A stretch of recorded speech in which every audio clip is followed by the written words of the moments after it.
O sea, él me dice que usa condón. Ok. Y realmente no se cuidó. Cuando yo estaba embarazada, yo no lo quería tener. Mi maternidad fue culpa. Claro. Tienes que pagar el hecho de haberte involucrado con esa persona.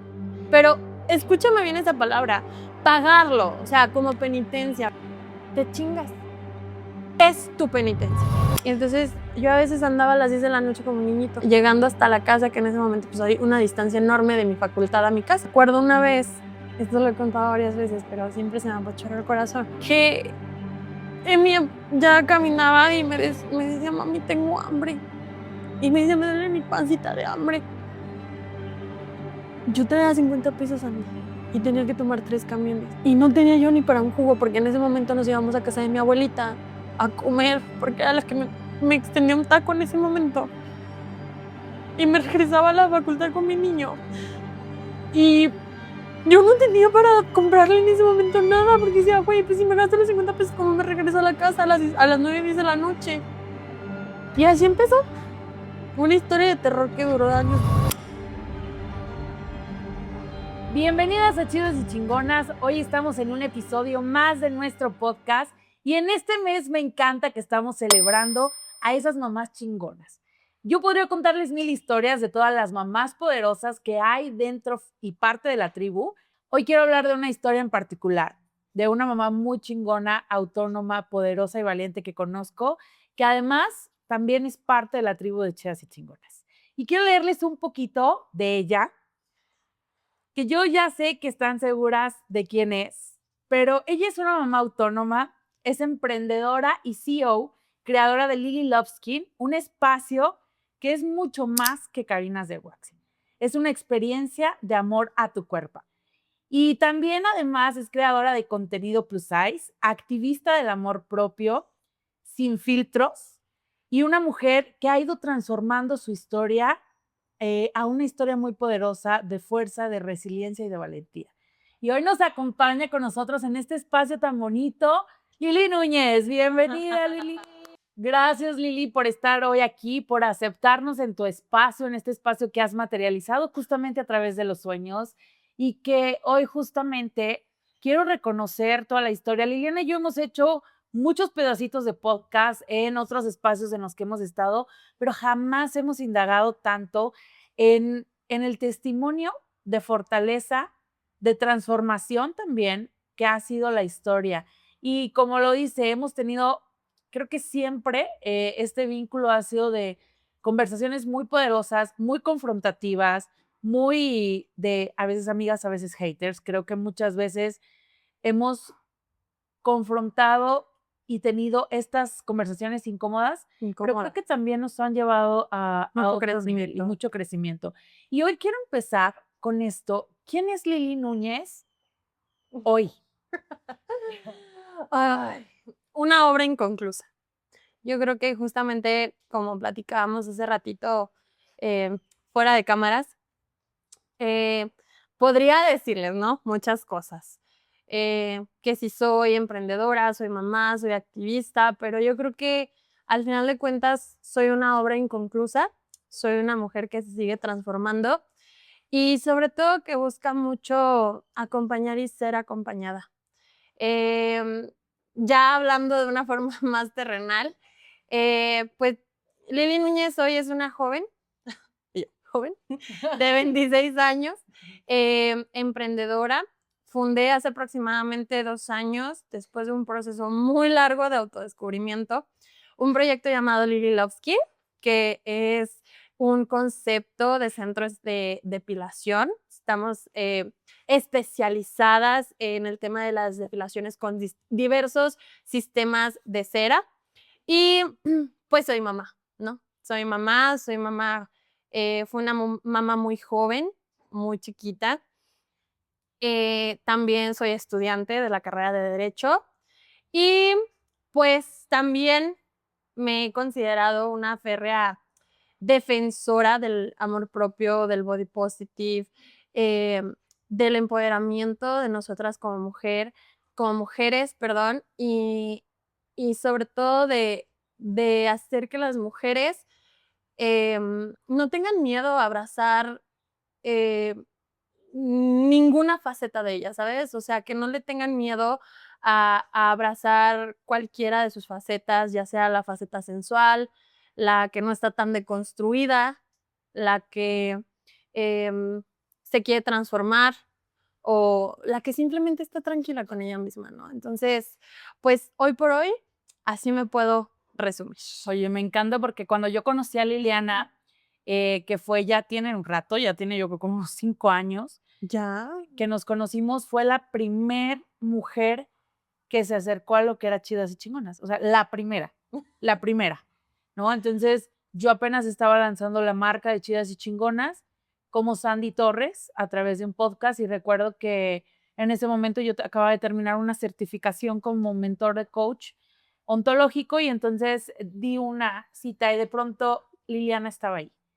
¿Te acuerdas cómo aparecí? Sí, o sea, Con los pantalones sucios, rotos, sudada, chicos. No, horrible. Y me presenté y casi le digo, solucioname la vida, Sam. pero fue un proceso muy poderoso porque me ha permitido acompañarte de muchas formas muy chingonas y creo que ahora quiero hablar de esto, de este testimonio que ha sido, de este ejemplo. Hace poquito Rubí y yo estábamos en una entrevista y fue muy curioso porque ambas nos decían, ¿hay algún testimonio muy poderoso dentro de su tribu? Y nosotras, hay muchísimos y nos dijeron, háblenos solo de uno. Volteamos y nos vimos las dos la cara y dijimos, hablamos de la misma y las dos dijimos el mismo nombre en el mismo tiempo.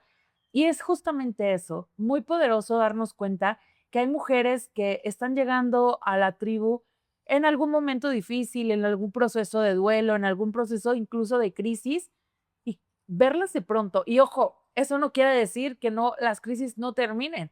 Nunca terminan. Nunca terminan. Spoiler alert, jamás terminan, ¿eh? Ahí están. Pero quiero saber, ¿cómo era Liliana de niña? ¿Qué había ahí? Híjole, Lili chiquita. Lili chiquita era una niña, tremenda. Era una niña con mucha energía, con mucha curiosidad, era una niña muy curiosa, pero también fue una niña con muchas responsabilidades. Mis papás se separaron cuando yo tenía aproximadamente 5 o 6 años. Me tocó pues un divorcio muy tormentoso. En ese momento pues vivimos lo que hoy en día pues ya todo el mundo vemos y conocemos como alienación parental, como violencia vicaria. La verdad fue un proceso muy pesado y muy doloroso en donde a mí me tocó acompañar a mi mamá, que tuvo que tomar la responsabilidad sola en su momento y apoyarla en el sentido de que pues yo tenía 6 años y yo me quedaba cuidando a mis hermanos, ¿no? De 2 años y recién nací,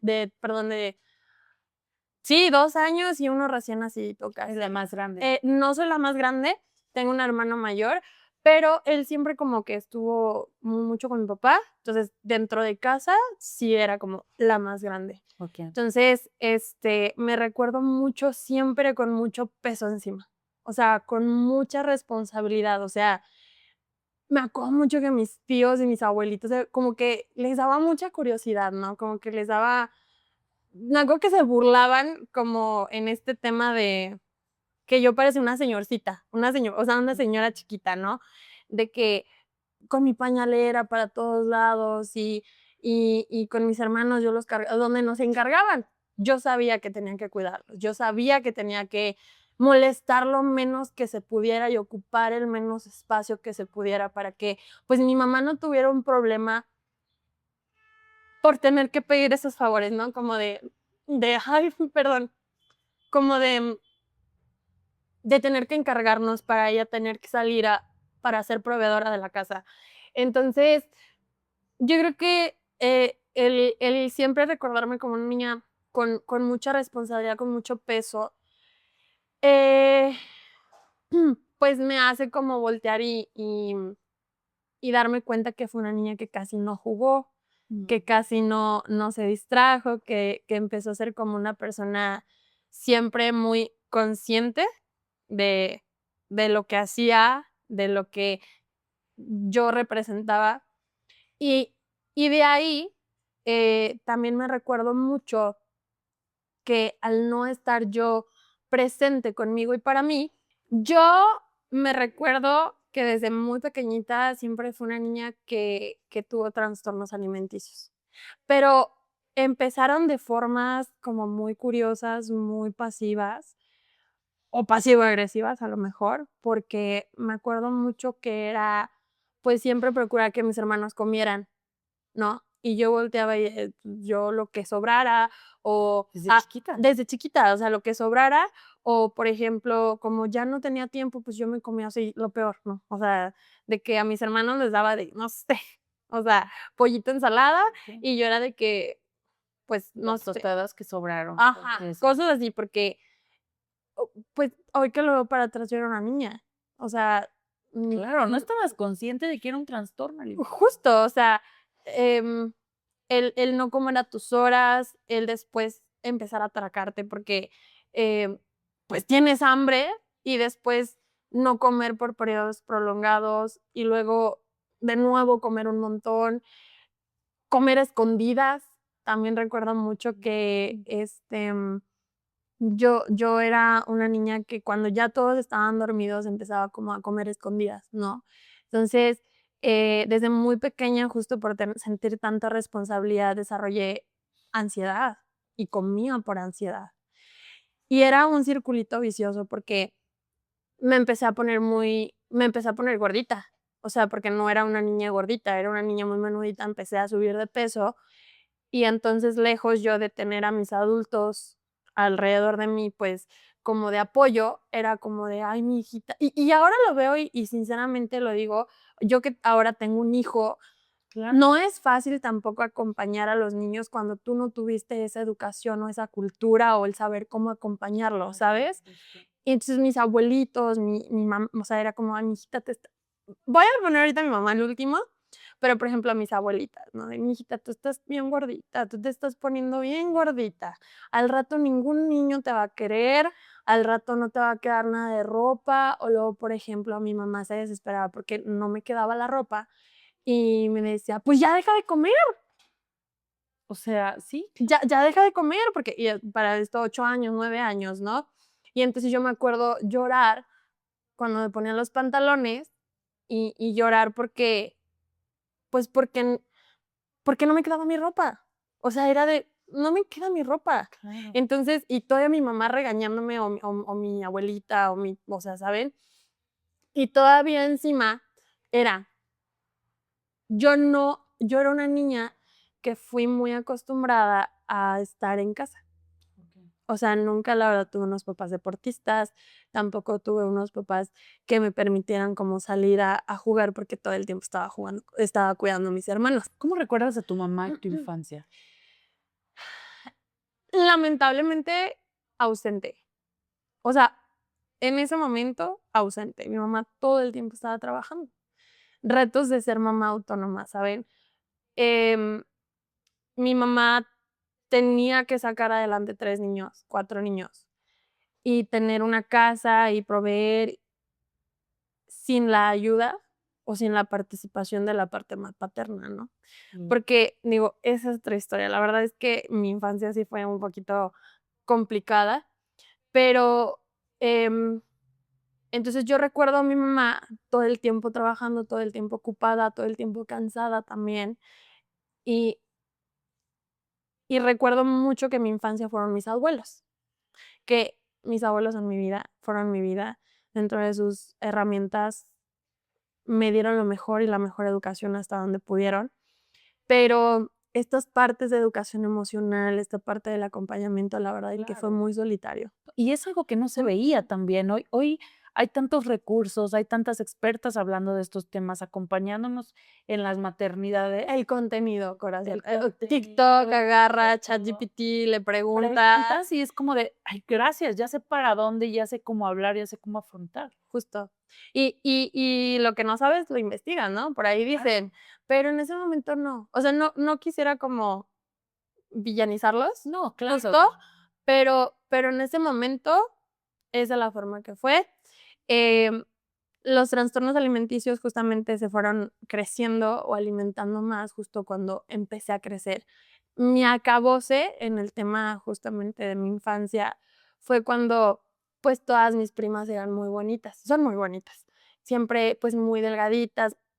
Bueno, no, esto te lo voy a contar hasta entrar a la adolescencia.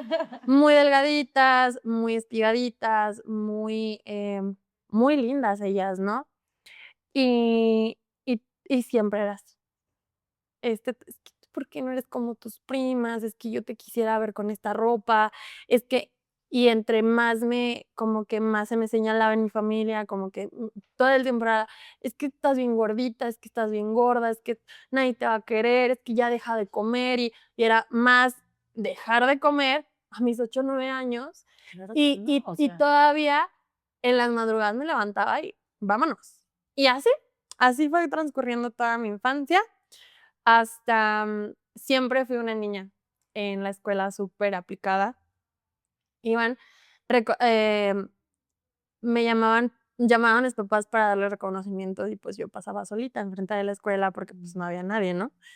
Entonces, como que yo había encontrado en ese momento un refugio, como en la comida. O sea, porque empecé a conectar que la comida, ya sea que estuviera con mi mamá o con mi papá o con mis abuelos, era el único rato en donde yo conectaba con ellos, a la hora de la comida. Entonces no importaba tampoco, pues, si ya había comido, yo volvía a comer. O no importaba si era ese momento con ellos. ¿esto siguió hasta la adolescencia, hasta tu juventud, o cómo te impactó allá afuera en la escuela, en tus círculos sociales? Lo más extraño es que justamente, al menos en mi historia, yo creo que no sé, el universo me ama, pero yo afuera, a toda mi niñez, hasta mi secundaria, nunca fui molestada, nunca fui señalada, o sea, nunca fue de que la gorda o que me hicieran bullying, o sea, jamás, jamás. Todo era en casa, todo era como en mi núcleo más cercano. Siempre fui una niña como muy apreciada por mis amistades en ese momento. Siempre fui una niña súper feliz, ¿sabes? O sea, en el sentido como social. Llego a mi adolescencia y ¿qué te puedo decir? Mi mamá fue modelo toda su juventud, Guau. fue reina de la feria, modelo de Benetton, o sea, la presión creció, terrible, ¿no?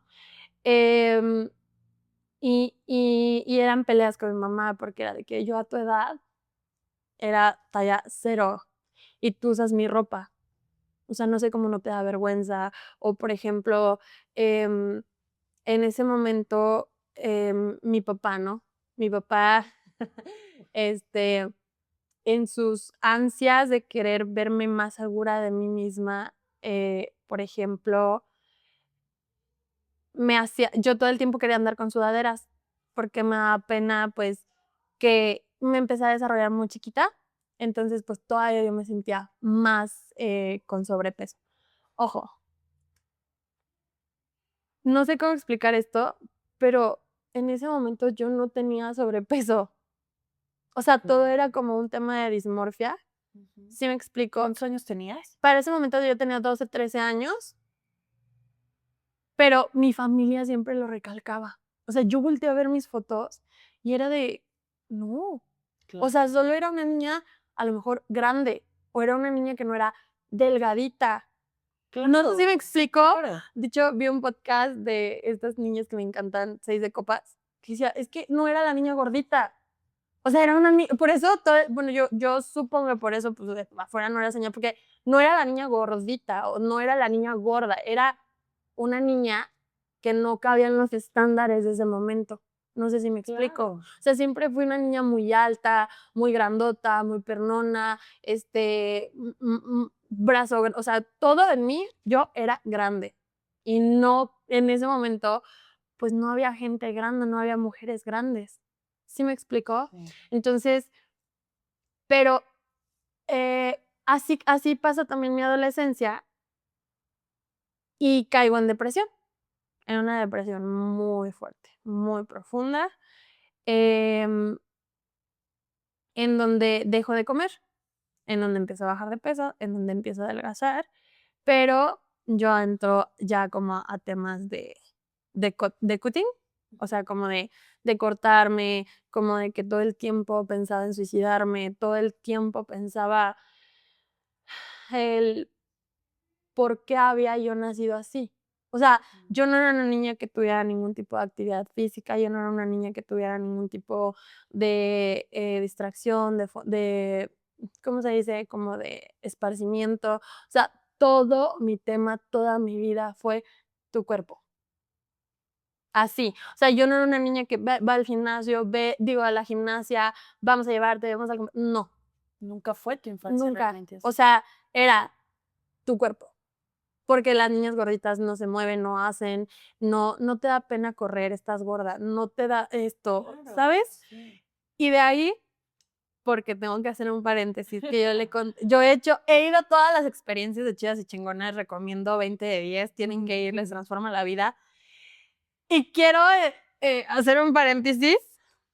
Ay, no saben cuándo me está costando contar esto. De un berrinche terrible de niña chiquita que yo hice en uno de los campamentos. Porque me sentí muy, o sea, como que yo me sentí, ay, ¿cómo se dice? ¿Sería esa palabra herida? Herida. Herida. Como que se me, ¿sabes? Disparó que no me acuerdo ni qué pasa esa vez, pero el punto es que yo me puse en un plan de regresé a ser esa niña que nunca hizo deporte, pero no se le permitió, pero no se le llevó, que nunca hizo una relación sana con su cuerpo. Y toda mi vida me consideré no deportista y me consideré mala en los deportes y que no tenía condición y que no. Y cuando fui a estos campamentos donde subes el cerro más alto que te puedes imaginar, me di cuenta que no era eso. O sea, que nunca fui eso. Y que siendo gorda sí podía hacer muchas cosas. Güey, me encanta, te voy a decir por qué. Estas creencias con las que crecemos en la infancia, a todas, bueno, me atrevo a decir que un gran porcentaje de la tribu nos fueron dichas esas cosas por nuestras abuelitas, por nuestras mamás. En lo personal, mi abuelita era de tállate bien los codos, es que tienes esto. Hoy lo recuerdo yo también. En esta plática me estás haciendo también regresarme a qué era todas esas cosas que me decían, que me contaban cuando de niña de mi cuerpo. Justo. Y creces con esas creencias. Claro. Y lo peor es que, o sea, creces con esas creencias, las plantas muy dentro de ti, actúas en consecuencia. Muchas veces no las cuestionamos, no sabe, justo en uno de los ejercicios de Diosa Poderosa era, cuando escuches esta parte de estás gorda, las gordas no pueden, o te ves mal haciendo esto, o no te pongas esta blusa, o ¿a quién estás escuchando realmente? O sea, ¿a quién? Tu abuelita, a tu mamá, a tu tía, a la metiche de tu prima. O sea, ¿a quién estás escuchando? Porque no creo que nadie se vea al espejo y se insulte de esa manera. No, y además es que crecimos en o sea, ay, ahora traigo yo todo un tema con esto de la cuerpo, porque justamente en la escuela el adjetivo gordo o grande es malo por. Justo. Y entonces el antónimo es como de, güey, es lo máximo, cuando no es real. Y desde niña, desde muy niñas entramos en esta comparación de querer ser lo que está bien. Y entonces empiezas a estar en un mundo de comparación infinito. Y no, justo también, lo peor de esta parte es que se te va la vida en ello como mujer. O sea, se te va la vida en ello, se te va la vida en ello. O sea, yo a lo que trato de enfatizar en esta parte de mi adolescencia, de mi niñez, es que no hubo otra cosa. Era un tema constante de eres gorda. O sea, no les puedo platicar que yo me iba a gimnasia y me iba a esto y me iba al otro y deshacía y no, porque no había, porque toda mi vida se centraba y giraba en el ser gorda o no ser o no estar dentro de los estándares que debía de haber estado en ese momento. ¿En qué momento Liliana quiere salirse, rebelarse y dice, yo me voy de aquí y quiero ser otra persona? Híjole, de ahí pues obviamente tengo que entrar a un tema que no me gusta mucho, pero que lo voy a contar. Ojo, pasa mi adolescencia, pues, o sea, realmente mi adolescencia fue, ay, no, es que mi adolescencia en cuestión, es que mi tema social en cuestión de la gente, pues, no, ¿sabes? Siempre fue como, lo peor es que a veces la mayor agresión o la mayor violencia viene de tu entorno más cercano, ¿sabes? Entonces, hoy en día te puedo decir que mi entorno más cercano se ha estado desconstruyendo, que ha estado aceptando, que obviamente todos tenemos muchas más herramientas, pero de ahí a los 15 años sucede algo. Okay. Me empiezo a dar cuenta de que, ay, no sé cómo abordar ese tema. Las gorditas o las gordas siempre somos sexualizadas, Okay. casi siempre, o siempre. Entonces, a los 15, 14 años fue la primera vez que yo me di cuenta, o sea, al hombre a la persona, ¿no? En temas sociales, no es que no le gusten las gordas, o sea, es que no lo aceptan, o del otro lado también es como, las gordas solo son para esto. Claro. Entonces, mientras había muchas niñas que traían sus noviecitos y que, ay, que yo le gusta tal y que a mí los niños luego me mandaban, o sea, me buscaban así como de, pues, ¿qué onda? ¿En serio? O sea, desde los 14 años, 14 años, así, claro. o sea, de que se me insinuaban, así de que, pues, públicamente nunca voy a decir que me interesas, pero, pues, vente, o déjame agarrar, o, ¿sabes? Entonces, desde ahí empecé yo a hacer en mi cabeza que era de la única forma en la que yo podía interesarle a un hombre. Claro. Y es algo muy fuerte, porque volteo para atrás y en ese momento, obviamente para esos momentos yo, pues, no lo aceptaba, en ese momento como que yo me aislaba, como que yo me sentía muy mal por eso, ¿no? También ayudaba mucho a disminuir mi autoestima, porque, bueno, ya me tocó un poquito más de que en mi adolescencia hoy estuviéramos más informados. Sí. Entonces, ya estaba muy de moda el tema del sexting, ya estaba muy de moda el tema como de saber qué es lo que te estaban pidiendo los muchachitos. Oye, que tienes una década de diferencia mía, o sea, claro. Y yo, claro que no, solo vi a la página donde se claro. No, yo a mí sí ya me tocó de que Sí. ya siendo chavita ya más o menos sabías cómo estaba la onda. Yo sí la evitaba por completo porque me sentía mal. No sé por qué, pero yo me sentía mal. O sea, no hacía nada y yo me sentía mal. Entonces, conozco justo a los 15 años al que es el papá de mi hijo. Wow. 15 años, así recién cumplidos.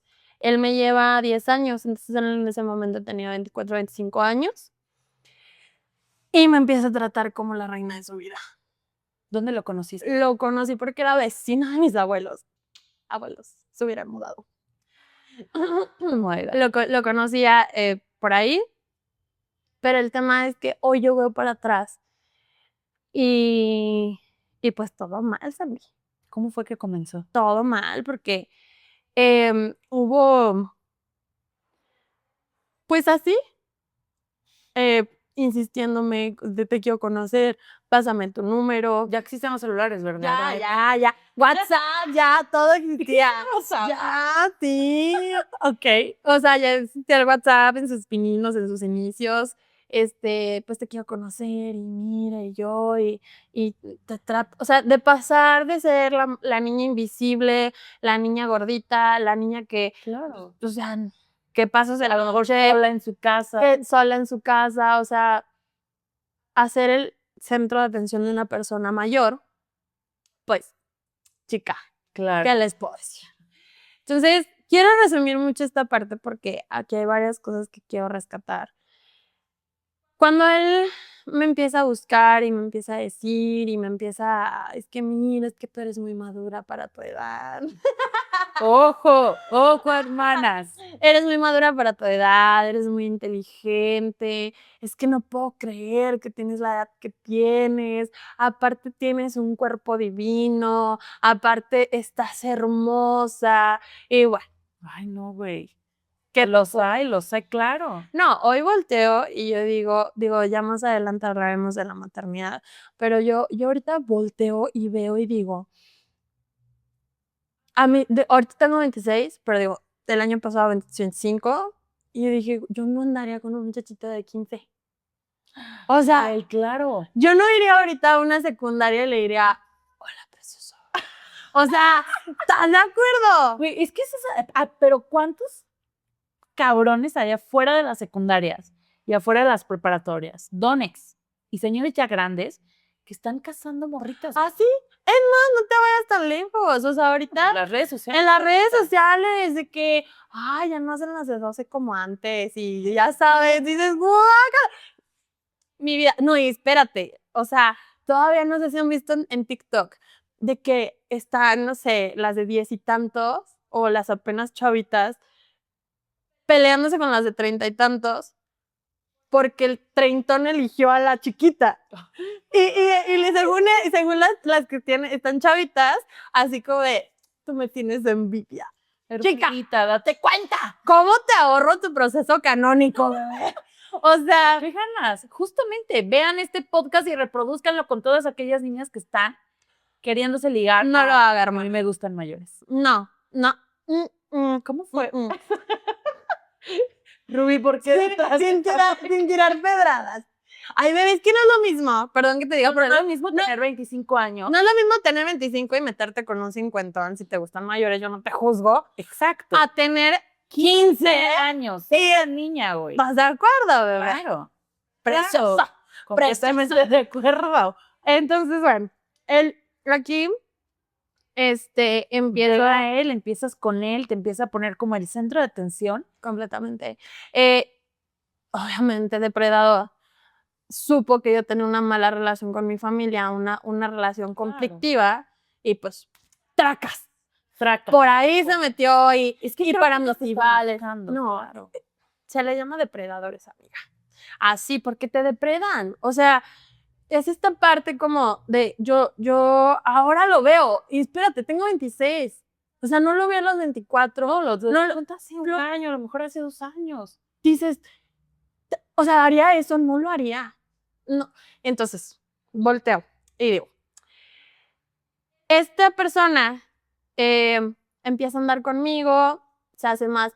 Mi papá me dejó de hablar un año, porque aparte estaba, yo no juzgo, chica, yo no hablo de la cuerpa ajena ni de los físicos ajenos, pero pues la persona no es una persona armoniosa visualmente. Ni agradable, ni nada. No, o sea, es una persona... Literal a ti no te gustaba, no fue... No, o sea, era tanto el love bombing, así de te amo, mi vida, mi reina, mi amor, no te dejo ni a sol ni a sombra. Ahorita entro un poquito más en detalles de lo que fue la relación, pero era tanto esa parte en donde el vato tenía 24, pero se veía de 35, 36, 38 y jodido. O sea, se veía grande, hermana. Entonces toda mi familia era de, güey, no. Y ahí tienes a tu hermana. Sí. Porque ustedes no me entienden. Porque ustedes nunca me han querido y ustedes nunca me han valorado y yo ahora soy la reina de su vida y me tienen envidia. Esa era. Quieren que me joda yo y por eso no quieren que vaya. Porque sí. Oye, pero es que aparte estabas tan niña que estabas probablemente atravesando un periodo de rebeldía, de adolescencia, de 1000 hormonas moviéndose. Cañón. Y vulnerable. Mucho. Es la palabra, vulnerable. O sea, realmente, si yo de alguien le quisiera compartir algo de mi historia, es a todas estas chavitas que están allá afuera, que realmente creen que una persona que es mayor que ellas, que les saca mucha experiencia, ventaja y todo, chica, Marisela no tuvo un buen resultado. O sea, esto de ser tu dama de hierro y esto de ser tu niña y eso de tú tienes más experiencia que yo, no funciona. No funciona. Entonces, si algo yo quisiera como transmitir es esa parte, o sea, que de verdad, desde ahí empiezan las historias de violencia y de abuso emocional en las mujeres. Claro. No sé si acaban de ver que un chavito le dio una cachetada a su novia en clase y la maestra era la mamá del chavito. Y no sé qué vi ahí en un comentario o alguien puso de que las niñas no deberían de estar noviando. O sea, no deberíamos de estar noviando porque desde esa edad empezamos a normalizar esas conductas. Claro. De verdad que Por eso los niños no deben de tener novio. ni sexualizarlos. O sea, dejen de preguntarles que si tienen novia, novios. O sea, no. Todas estas, yo creo que llega una edad, lo leí en algún lado, que se te desarrolla completamente tu cerebro. Y hasta en ese momento, yo creo que es el momento factible para tomar decisiones trascendentales en tu vida, ¿no? Que es como a los 22, 23 años. O sea, yo también lo leí y era de, a ver, hasta los 22 años se termina de desarrollar tu cerebro frontal, tu cerebro, todo. Y empiezan las conexiones neuronales a decir, hasta ese entonces deberíamos poder elegir a lo mejor una pareja, Claro. vínculos con quien relacionarnos y también una carrera para elegir para toda tu vida y también decisiones tan importantes y tan difíciles como tener un hijo. Así es. Éxito. ¿En qué momento sucede? Me voy a balconear durísimo, pero todo sea por la patria y nuestro empoderamiento, mujeres. Cuando yo empiezo ya a enrolarme más en esta relación de que pues ustedes no me van a separar, yo conozco a Juan de Dios más que ustedes juntos, ustedes no me van a venir a decir quién es. Cuando yo entré en esa era y me enrolé más en esta relación, pues empecé con él, tuve pues mi primera vez. Y desde ahí, hermana, a los 15, y él tenía 20 y tantos. Cuando desde ahí, me acuerdo, desde ahí, fíjense desde dónde. Fue mi primera vez con él. Y de que ya pasó y todo, y me dijo, pues yo no te creo, yo no sé con cuántos has estado. Y de ahí fue como, no fue tanto lo que me dijera, sino fue todo el tiempo esta manipulación, esta presión emocional, yo te tengo que demostrar, es que yo solamente tengo que estar contigo, yo solamente no puedo hablar, no puedo decir, no puedo nada, no valgo nada, es más, ¿quién soy yo? O sea, porque él era mucho como de, no es cierto, no eres esto, y yo, sí, no soy esto, ¿no? O tú eres así, sí, yo soy así. Entonces, estás en un momento crucial para tu desarrollo en todos los sentidos. En todo. Entonces,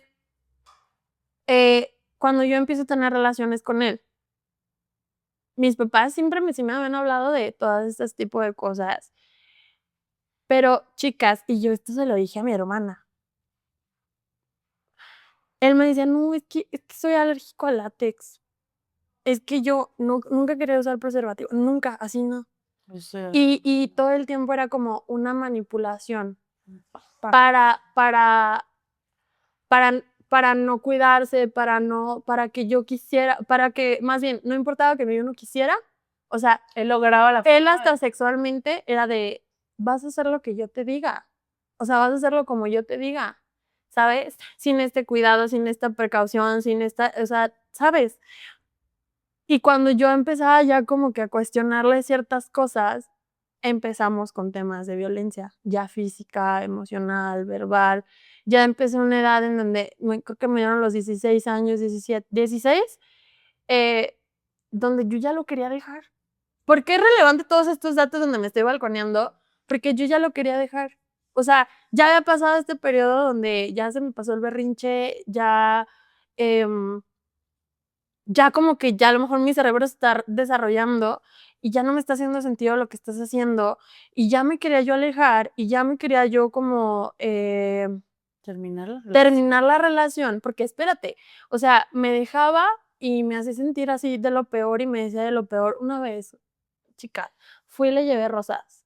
Porque su familia sabía que andaba con una muchachita de 15 y todos hacían de que me decían la Pampers, que si la Pampers, o sea, avalaban que su verdolaga anduviera con una de 15. Oye, pero ¿cómo era esa relación de ustedes? Porque salían juntos, hacían paseos.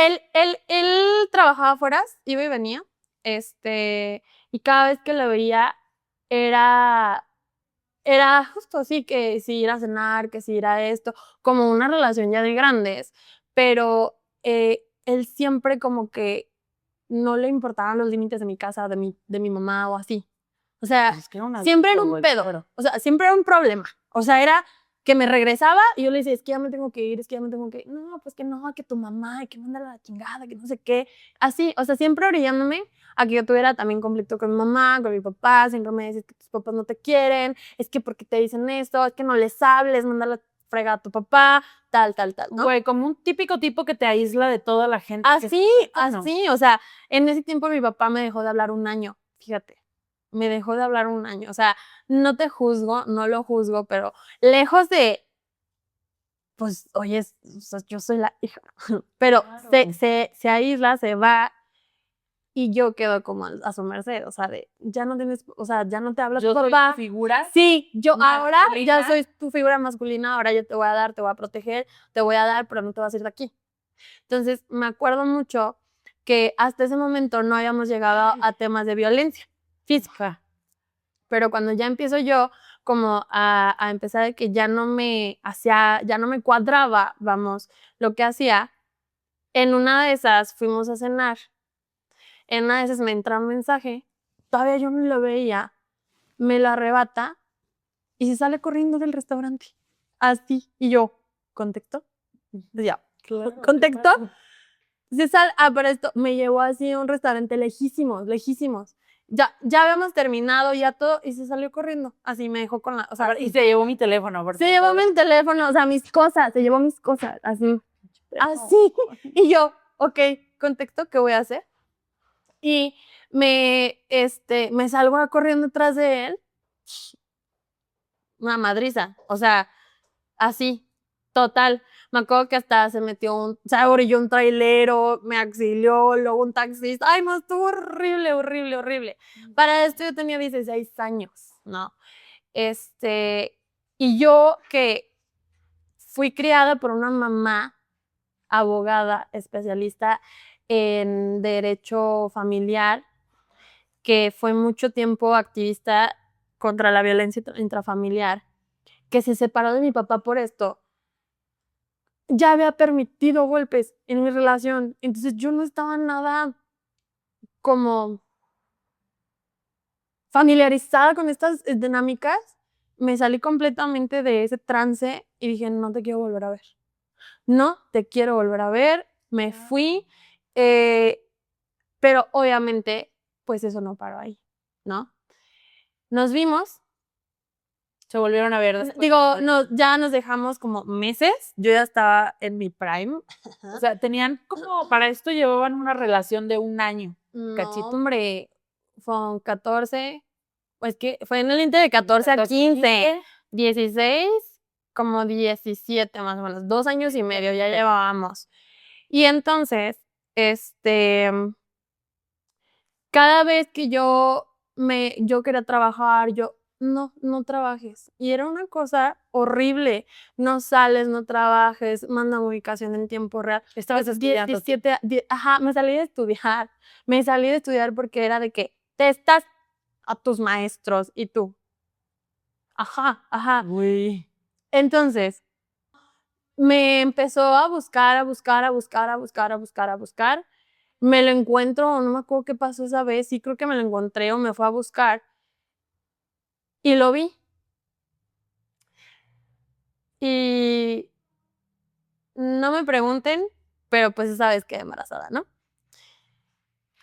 Rayos, ya habían terminado. Ya habíamos terminado. Te convence para que se vean otra vez. Así es. De nuevo, es que no sé cómo le puedo decir esto, Sandy. O sea, esto, Ok. O sea, él me dice que usa condón. Ok. Y realmente no se cuidó. Cuando yo salgo embarazada, yo no lo quería tener. No sé si alguna vez te lo conté. Sí, claro. Yo no quería tenerlo. O sea, porque yo no quería, porque esa vez había sido una relación cuidada. No lo hizo, fue a propósito.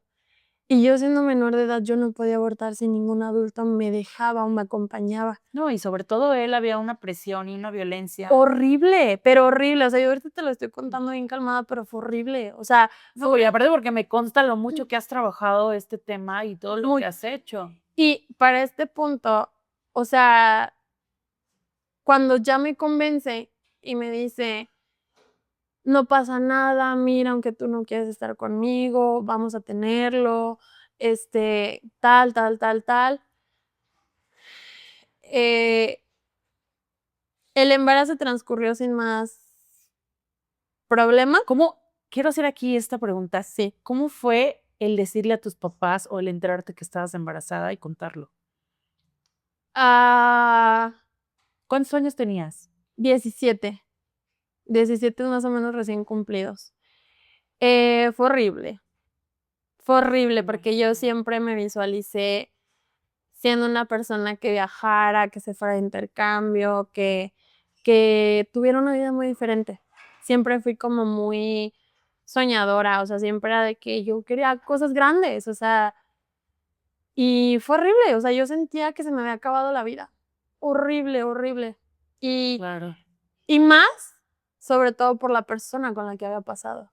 Porque yo en ese momento, yo sentí una desesperación de yo ya no quiero tener a esta persona en mi vida.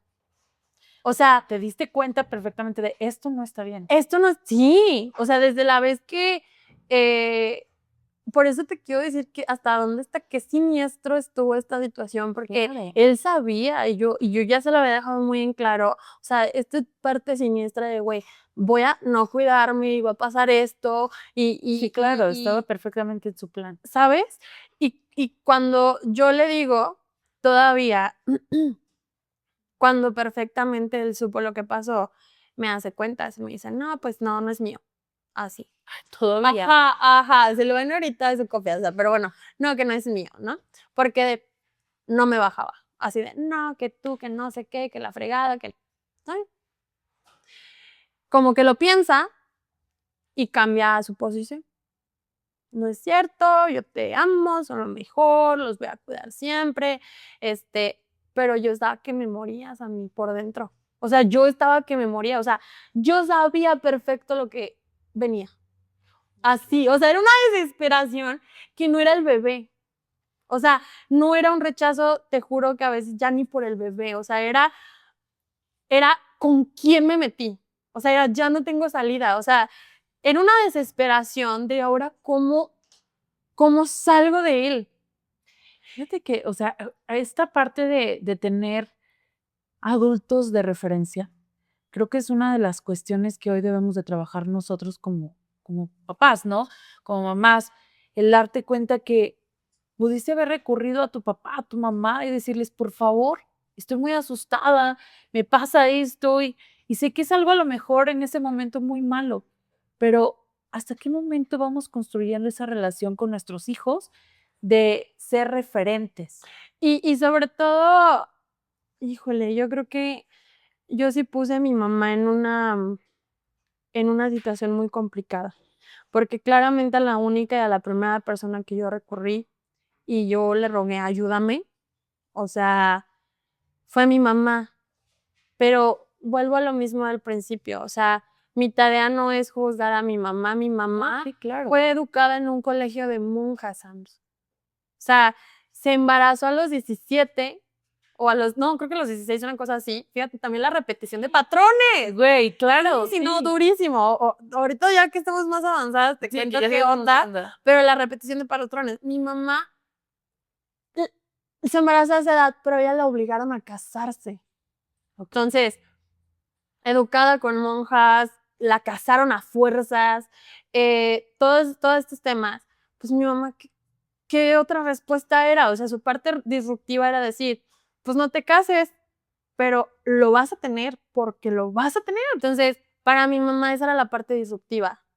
No a obligarte a que te cases con la ¿sí? persona. Pero lo vas a tener, te vas a hacer cargo porque tú quisiste, porque tú decidiste, porque todo el tiempo desde ahí, ahora abro otra etapa en mi vida, mi maternidad fue culpa. Claro. Fue, tienes que pagar el hecho de haberte involucrado con esa persona. Pero escúchame bien esa palabra, pagarlo, o sea, como penitencia, ahorita que estamos en Semana Santa, o sea, así de flagelazos. Cada vez que pasaba algo en el tema referente, flagelazo, tienes que pagar, tienes que pagar. Entonces, desde ese momento era, te chingas. Es tu penitencia. Qué duro porque a hoy, o sea, estamos hablando de este tema de maternidad y todo lo que hay detrás de una maternidad. O sea, realmente hay un verdadero antes y un después de cuando te conviertes en mamá. Y no nos damos cuenta de todos estos patrones repetidos, de todas estas heridas que traemos, de todo. Y por eso es que voy tanto a esta infancia, adolescencia y juventud de Liliana. O sea, porque creo que si en nuestro país algo se resume como maternidad es culpa, sacrificio, insuficiencia, no eres suficiente, no eres buena mamá y somos muy juzgadas. Se nos pide juicio, se nos pide que seamos mamás perfectas, que seamos mamás abogadas, mamá dentro de un matrimonio, mamá entregadísimas. demasiadas cosas. Sí. ¿Cómo empieza esta fase de Liliana siendo mamá? Chan. Sin juicios. Híjole, justo yo creo que ahora sí entramos como a la carnita de este tema. Cuando te digo que me embarazo y que pues yo desde un principio ya traía un proceso bien feo interno porque vuelvo a lo mismo, o sea, no era el tema de mi bebé. O sea, era un tema de o sea, yo estaba tan enojada con la vida, Sandy. O sea, porque decía, uy, ya, o sea, ¿por qué me castiga la vida? ¿Por qué con él? O sea, ¿por qué con esta persona? O sea, ¿por qué? Era un rechazo hacia mi bebé por esa persona. Porque yo sabía que era toda mi vida con esa persona. Entonces, fíjate lo que pasó, voy al ginecólogo y me dicen, no, ¿sabes qué? No viene nada, te voy a dejar unas pastillas para que pues deseches el producto, porque pues no viene nada, es anembriónico, tenga señorita, la veo en 15 días. Para ese momento ya tenía 3 meses y medio, o sea, ya estaba bastante... ¿Tú sabías que estabas ya? O sea, sí, o sea, yo me hago la prueba me acuerdo que Clear Blue, ay, patrocínenos. sí, ¿no? O sea, me hizo una prueba y luego fuimos juntos a hacernos la de sangre y luego ya fui yo al ginecólogo porque era de que no, o sea, yo rogaba porque fuera anembriónico, porque fuera, que dijeran no se va a poder. Ojo, y vuelvo a repetir, o sea, era por con quién estaba pasando esta situación. Claro. O sea, no puedo quedarme aquí, no puede ser con él, o sea, no, de verdad era un sufrimiento de que yo rogaba a Dios que fuera algo así. Y pues nada, llegó y yo ya tenía 3 meses para ese momento y me hacen la ecografía, no suena el corazón y me dicen, no, pues no viene nada. O sea, para ese momento ya el corazón ya debe de estar pues a todo lo que da, pues ya el camaroncito formado, todo, no hay nada, te voy a dejar estas pastillas, vas a comprarlas, ten mi receta, tan se acabó. Salgo, le digo eso y yo me sentía rara. Okay. O sea, como aliviada, pero como culpable, pero como, ay, no. Yo creo que pocas veces me he sentido así en la vida. Entonces, pues me dice eso y él como que frío, como que ni me decía nada, y era yo no tenía dinero, chicos. Yo no tenía dinero, o sea, yo era 100% dependiente de él. O sea, 100%, 400%. Porque aparte de que no quería y no me dejaba trabajar, era, pues sí, eso. O sea, de que todo era pídemelo a mí. Pero te daban para el ginecólogo, para sí, pero desde ahí, fíjate, te doy tanto, arréglatelas. Y para mí en ese momento se me hacía mucho y se me hacía muy generoso y así, ¿no? Pero más adelante vamos a hablar de varios temas. Pero él pagaba todo. O sea, yo no veía dinero o pocas veces veía dinero, él pagaba todo. Okay. Entonces era como de que, pues no se pudo, cómprame las pastillas, no sé qué. Por una cosa u otra, creo que no me las compró. O fue algo así de, que te venga solo. Así. O sea, si ya no está. Sí, ya aquí, o sea, tú sola. O sea, como de, no sé si no para no gastar, no sé. Y total de que pasa ese tiempo, pasan los 15 días, nunca compré las pastillas. Y vuelvo y cuando me hacen la ecografía, me dicen, más bien, no pasó nada, no, pues vamos a ver qué pasó.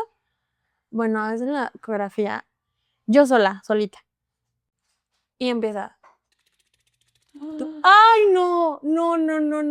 Cuando escuché el corazón de ay, fue una cosa que no te puedo escribir.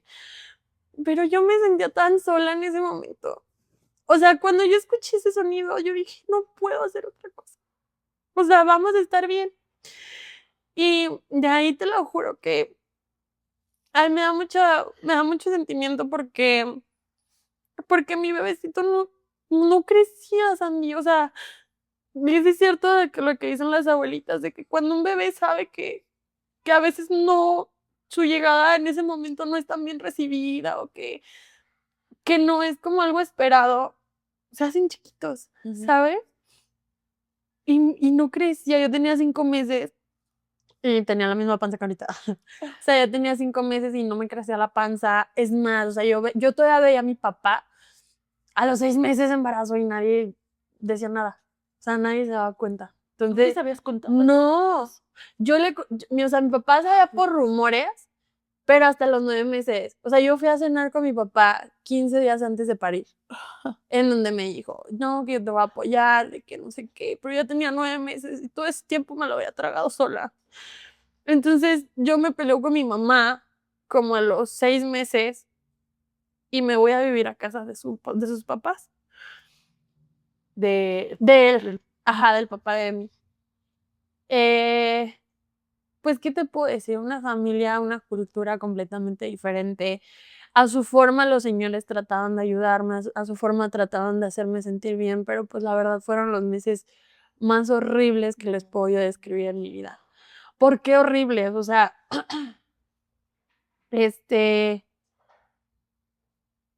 relativamente fue un embarazo tranquilo, pero era un embarazo escondido, porque yo me sentía muy avergonzada, porque yo era como la promesa, o sea, yo súper bien en la escuela, porque yo, o sea, para mí era una vergüenza muy grande haber fallado de esa manera, ¿sabes? Y no me atreví a decirlo, o sea, yo me sentía que había fracasado en ese momento. Entonces, cuando pasan los meses, cuando yo me voy a vivir con ellos, pues de parte de ellos fue un bebé súper amado, súper aceptado, súper querido. Él era su primer hijo. Era su primer hijo, era el primer nieto, o sea, todos en su casa ya estaban súper grandes, o sea, ya era una cosa de que, pues, o sea, nunca me sentí como en embarazo de adolescente, vamos, porque no hubo carencia de muchas cosas, ¿no? Pero personalmente, obviamente, yo estaba hecha pedazos. Claro. O sea, mi vida se había ido al tacho. En menos de 6 meses, yo ya no vivía en mi casa, ya no comía lo que comía, ya no era quien era, ya, olvídate, ya no existes, ya no estás. Es adáptate a la situación y te digo que ahí empezamos con él. Fue tu culpa, chíngate, esto lo estás viviendo por mensa, porque te lo mereces, porque no sé qué.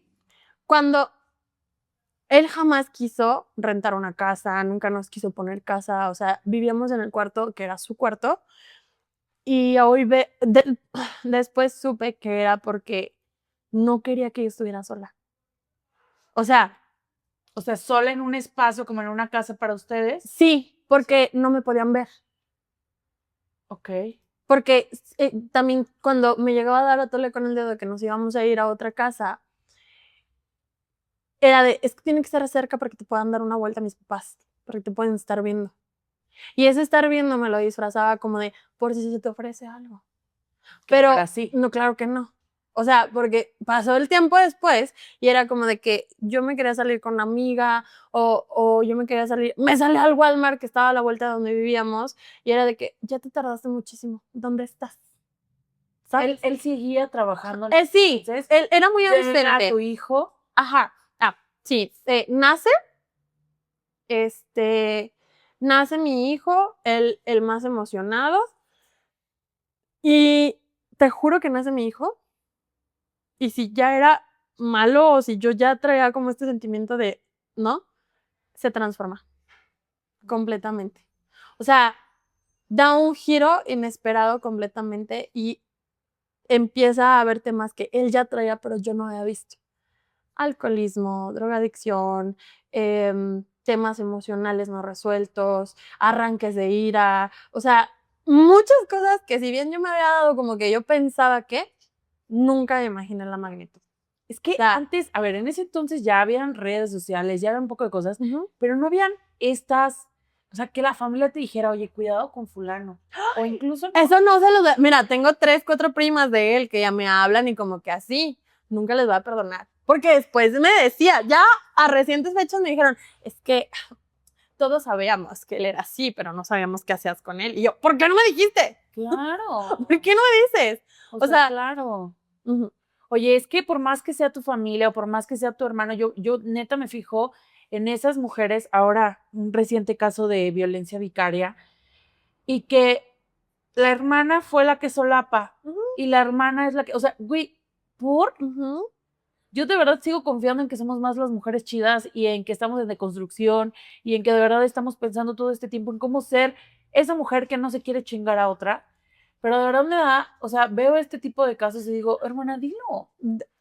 O sea, Sí, no, y ahí te va, o sea, cuando empiezo de esta forma, yo de verdad quise mucho, o sea, quise mucho a sus papás, a sus hermanos, a su familia, porque eran quienes estaban, o sea, él no estaba. O sea, yo los veía de alguna forma muy aparente como una familia muy unida, ¿sabes? O sea, yo hasta mucho tiempo me quedé con ese sentimiento. Es más, cuando lo dejé, yo tuve un luto por su familia, no por él, ¿sabes? O sea, sin embargo, pasa todo esto.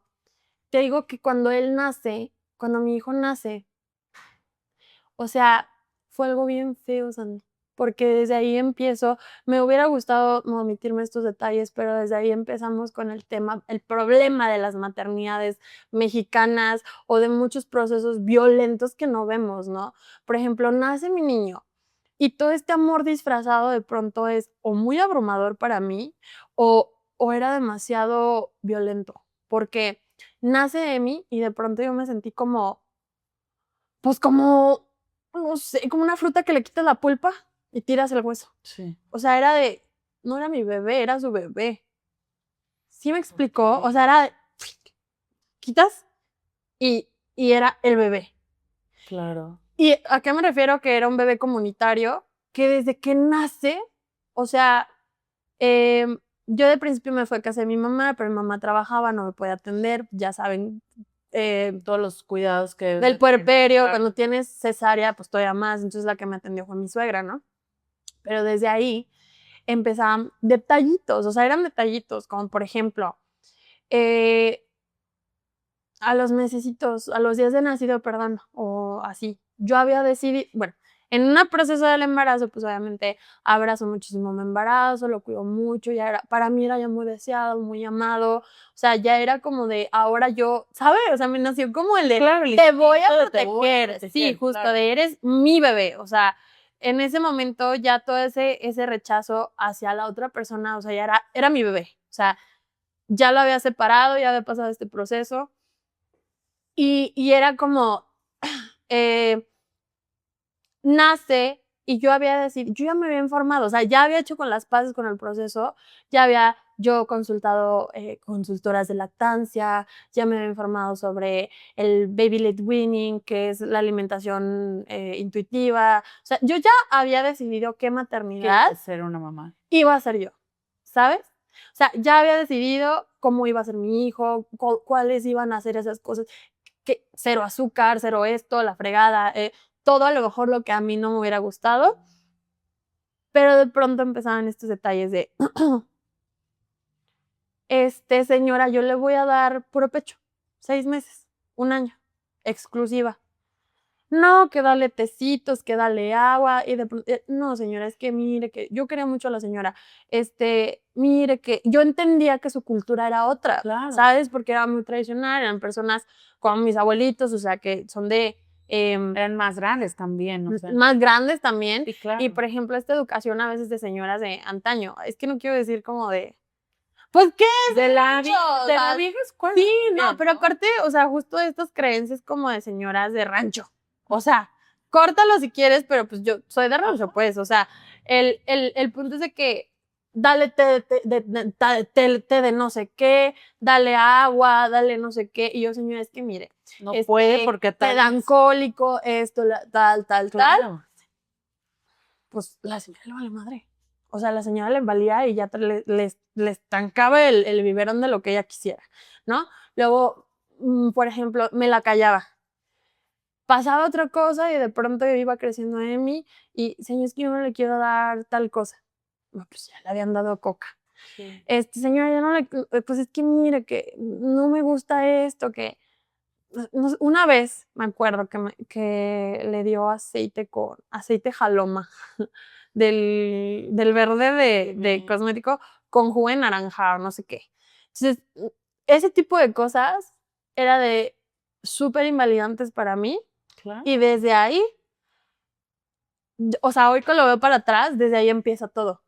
Sí, porque de pronto hay como no lo estás haciendo bien. Y tú no, Tú no eres válida para ser la mamá de justamente. man.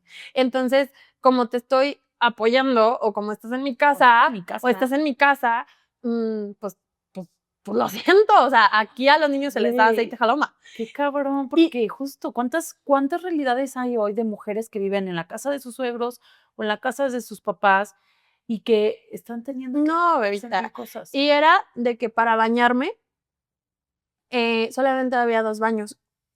El de abajo estaba el cuarto de su hermana y el de arriba estaba en cuarto de sus papás. Entonces, si yo me bañaba abajo, había problema, porque entonces yo le estaba coqueteando al hermano menor y yo quería algo con su hermano menor.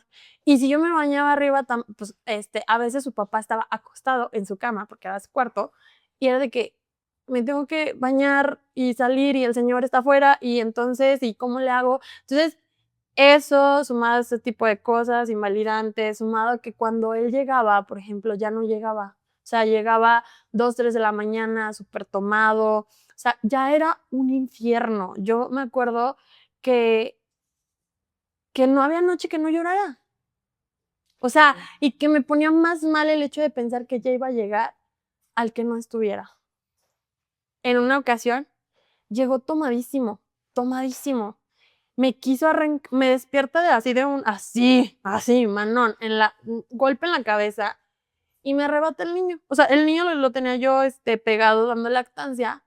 Eran 2 de la mañana, una cosa así. Y me lo arrebata. Y me dice, no, es que. Y pedísimo, o sea, tomadísimo. Me acuerdo que alcanzo yo a quitárselo a los 5 meses, Santi. 5 meses, Sí. 5 meses. ¿Por qué tengo esto? Porque, ay, es algo que cargo horrible. O sea, él sabía lo importante que para mí era lactar, y lactar es es algo que hace tu vínculo con tu hijo fuertísimo, Claro, fuertísimo, ¿no?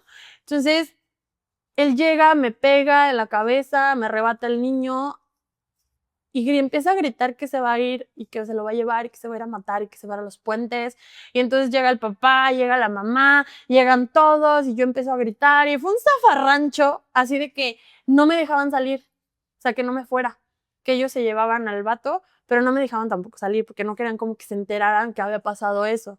Entonces le quito al niño, me lo empieza a forcejear y ellos empiezan a defenderlo. Ajá, y yo, ¿contexto? Y empiezan a defenderlo y en eso empieza como a cantarle acá un tiro al papá y al hermano, y como no lo podían contener, llega el otro hermano y empiezan ahí a cantarse tiros, y la mamá y la hermana todavía así como que, desde ahí me empecé a dar cuenta que esos no eran hechos aislados, que él había hecho eso toda su vida. Claro. O sea, ¿por qué? Porque la hermana empezó a sacar muchas cosas de él. No, que tú, que siempre has sido, que no sé qué. Y yo así de que yo me sentía como ya en tercera persona. O sea, ya dejen del madrazo que me ha puesto. O sea, ya yo así con mi niño de, ¿qué está pasando aquí? o sea, ¿qué estoy haciendo aquí? ¿Sabes? Sí, esa soy yo. Y te preguntarás, ¿qué estoy haciendo aquí? Sí. Entonces, cuando ya veo esa situación, Sandy, al día siguiente ya no me salió leche. Claro. Así, nada. Siguiente tampoco. Nada, nada. Fui con consultoras de lactancia, me tomé pastillas, me dieron estimuladores. Fue tan fuerte el golpe de adrenalina y de cortisol que tuve en esa ocasión. O sea, de que agarra a tu bebé y dicen que se van a matar a los puentes y que no sé qué. Fue algo horrible. O sea, de verdad, no volví a lactar.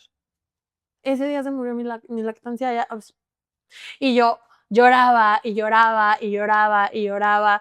Y era una cosa de ahí, yo creo que no pasó mucho tiempo que un día me habla y me dice, te voy a matar, te voy a hacer, no sé qué. Cuando llegue te va a cargar la chingada. Yo dije, pues patas, ¿para qué te quiero? Agarro mis cosas, no le digo nada a la mamá, agarro a mi bebé y me regreso a casa de mi mamá. Oye, ¿y cómo fue esta parte de vivir la maternidad con tantas amenazas de él? Y justamente también este cambio de vivir ahora con tu mamá y de decirle, oye, pues acéptame, quiero estar acá. Mi mamá, híjole, vuelvo a lo mismo que mi mamá, viendo la situación, obviamente para ella fue inaceptable, o sea, fue de regresa, pero algo muy difícil, Sandy, o sea, vuelvo a lo mismo con la educación, o sea, sí fue de regrésate, tienes tu cuarto, qué importante que los papás pudieran decir, no importa qué estés pasando, regrésate, Aquí está. a que te quedes en esa casa y te maten, Claro. a, a que justamente regrese, pero ahorita vamos a la historia, ¿no? ¿Cómo fue esta parte? Pues que yo sí le conté a mi mamá. Le dije, ¿sabes qué, mamá? Pasó esto, esto y esto, ya no puedo más, o sea, casi yo me sentía que le estaba suplicando, y me dice, pues regrésate, vente en un taxi, no sé qué, o no me acuerdo, creo que hasta mi mamá pasó por mí, me llevé a mi niño y ya, no nos o sea, no, cuando volvió estaba vuelto loco, así de, ¿cómo que te llevaste a mi hijo? Eres una pendeja, o sea, un energúmeno, así, o sea, después así nos pasamos varios tiempo. Un energúmeno y luego, te amo, vuelve conmigo, quiero un hogar, te amo mucho, y luego, Perdóname, o sea. perdóname, te voy a poner casa, eres una maldita, y se ponía briaguísimo, y así todo el tiempo, así, Una así. tras otra. Una tras otra. Sí. Fue horrible, horrible, porque en eso nos vamos a la otra parte. O sea, yo tenía 18 años, sin carrera, sin trabajo, sin herramientas. Yo no sabía hacer nada. O sea, no sabía hacer nada, Sandy. O sea, nunca pude hacer nada por mí. O sea, era, por ejemplo, viviendo con él, él me mandaba dinero. 2,000 pesos, por ejemplo. Y según él, le mandaba dinero a sus papás para que nuestra parte estuviera cubierta, cosa que no era cierta. O sea, el güey nunca le dio nada a sus papás. O sea, me mandaba dinero y era, arréglatelas como lo que necesites. Entonces, pero quiero hacer énfasis aquí con que yo no sabía cuánto ganaba. O sea, Claro. yo no sabía, a mí él nunca me habló cuánto gano, cuánto hago, qué prestaciones tengo en el trabajo donde estoy. No, yo nunca vi una nunca prestación. hubo realmente esa relación a lo mejor de pareja de decir, conozco esta parte de ti, conozco esta parte de mí. Siempre fue una dinámica de poder. O sea, de como, no sé, bien distorsionado, como si yo fuera su hija, o a lo mejor así como de, vi un podcast alguna vez con la de Más Allá del Rosa, donde decía, es que tú no tienes que saber esos detalles, porque yo soy el que tiene el dinero, yo soy el que paga, yo soy el que hace, tú no te preocupes por nada, tú arréglatelas con tus 2,000 pesitos que te doy y mamaste. O sea, ya no me pidas más. Entonces, que para en ese momento él ganaba, Sandy, una lanota. ¿Dónde quedaba esa lana? ¿Quién sabe? No, pues imagínate, o sea, estaba ya. ¿Quién sabe? Llegas a tu casa, Llego te dice tu mamá. Pues y ya me quédate dice, aquí. pues, ok, pero mi hijita, usted ya no es hija de casa. O sea, usted ya no es niña de casa. O sea, usted ya es mamá, ya tiene que aportar, ya tienes que hacer mínimo tus cosas. O sea, tu cuarto ahí está y mi misión con tu mamá, pues ahí está. Pero, pues, de alguna forma sí estaba esta parte y sí es importante que lo diga, de hacerme sentir que lo tenía que pagar.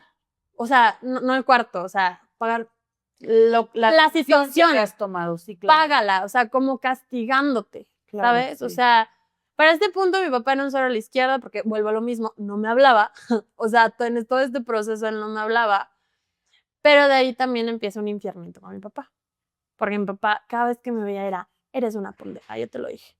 Yo te dije que ese güey, que era un no sé qué, y yo te lo dije, y nunca encontré en mi papá una palabra de, hija, yo te ayudo, yo te apoyo. O sea, mi papá si podía complicarme algo, me lo complicaba. Era, por ejemplo, yo llevaba una muy buena relación con mi ex madrastra, pues se divorció, by the way. Y ella a lo mejor en esta trance me decía, pues yo te cuido al niño, ¿no?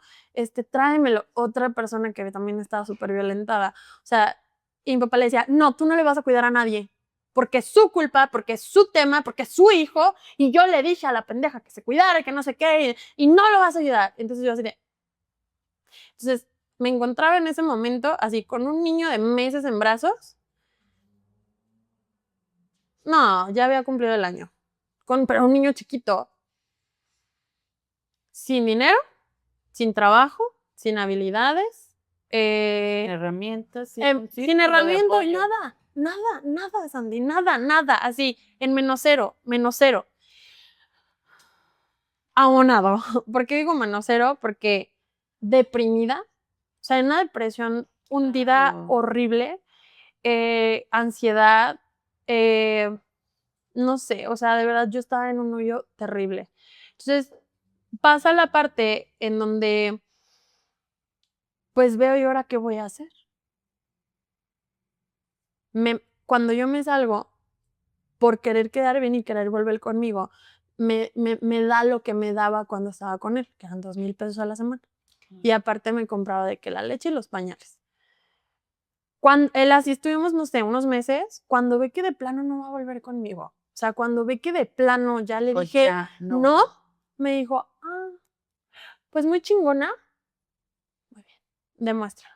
Usted va a ser bien chingona. Te doy 800 pesos a la semana, sin leche, sin pañales, sin nada, y hazle como quieras. O sea, ya empezó con su violencia económica, todo lo que da. Así. No te voy a dar. Y ni me demandes, güey, porque te doy menos. Porque te chingas y si nos vamos a un juzgado, te doy menos. Entonces, imagínense yo que volteara a ver a mi papá abogado, a mi mamá abogada, a mis hermanos abogados, a mis tíos abogados, y que todo el mundo volteaba y decía, aguántate. Pues aguántate, mija. ¿Tú qué hiciste, mija? ¿No?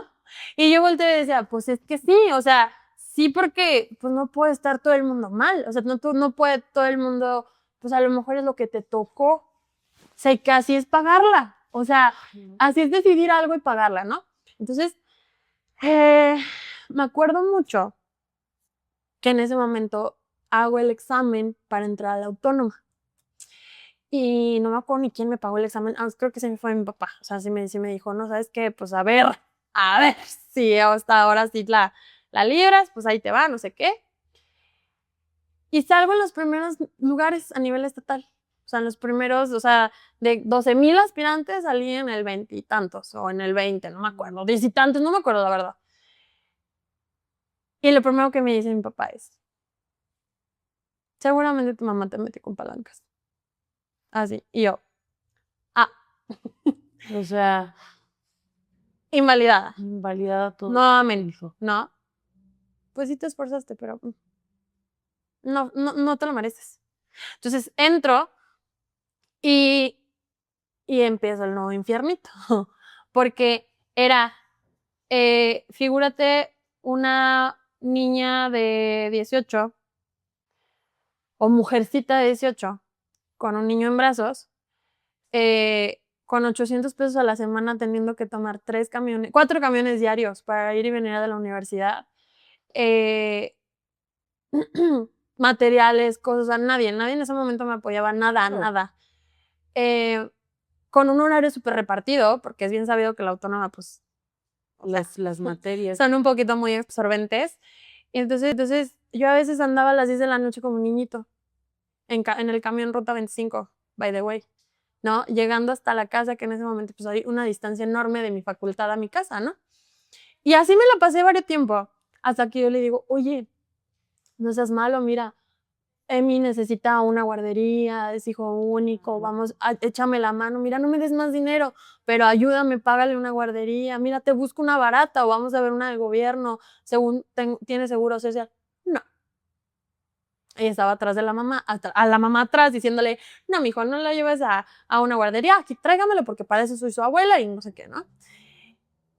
Y ahí me acuerdo una vez, esto lo he contado varias veces, pero siempre se me apachurra el corazón, que Emi ya caminaba y me decía, mami, tengo hambre. Y me dice, me duele mi pancita de hambre. Yo traía 50 pesos, Andy, y tenía que tomar 3 camiones. Y no tenía yo ni para un jugo, porque en ese momento nos íbamos a casa de mi abuelita a comer, porque era la que me extendía un taco en ese momento. Y me regresaba a la facultad con mi niño. Y yo no tenía para comprarle en ese momento nada, porque decía, güey, pues si me gasto los 50 pesos, ¿cómo me regreso a la casa a las 9:10 de la noche?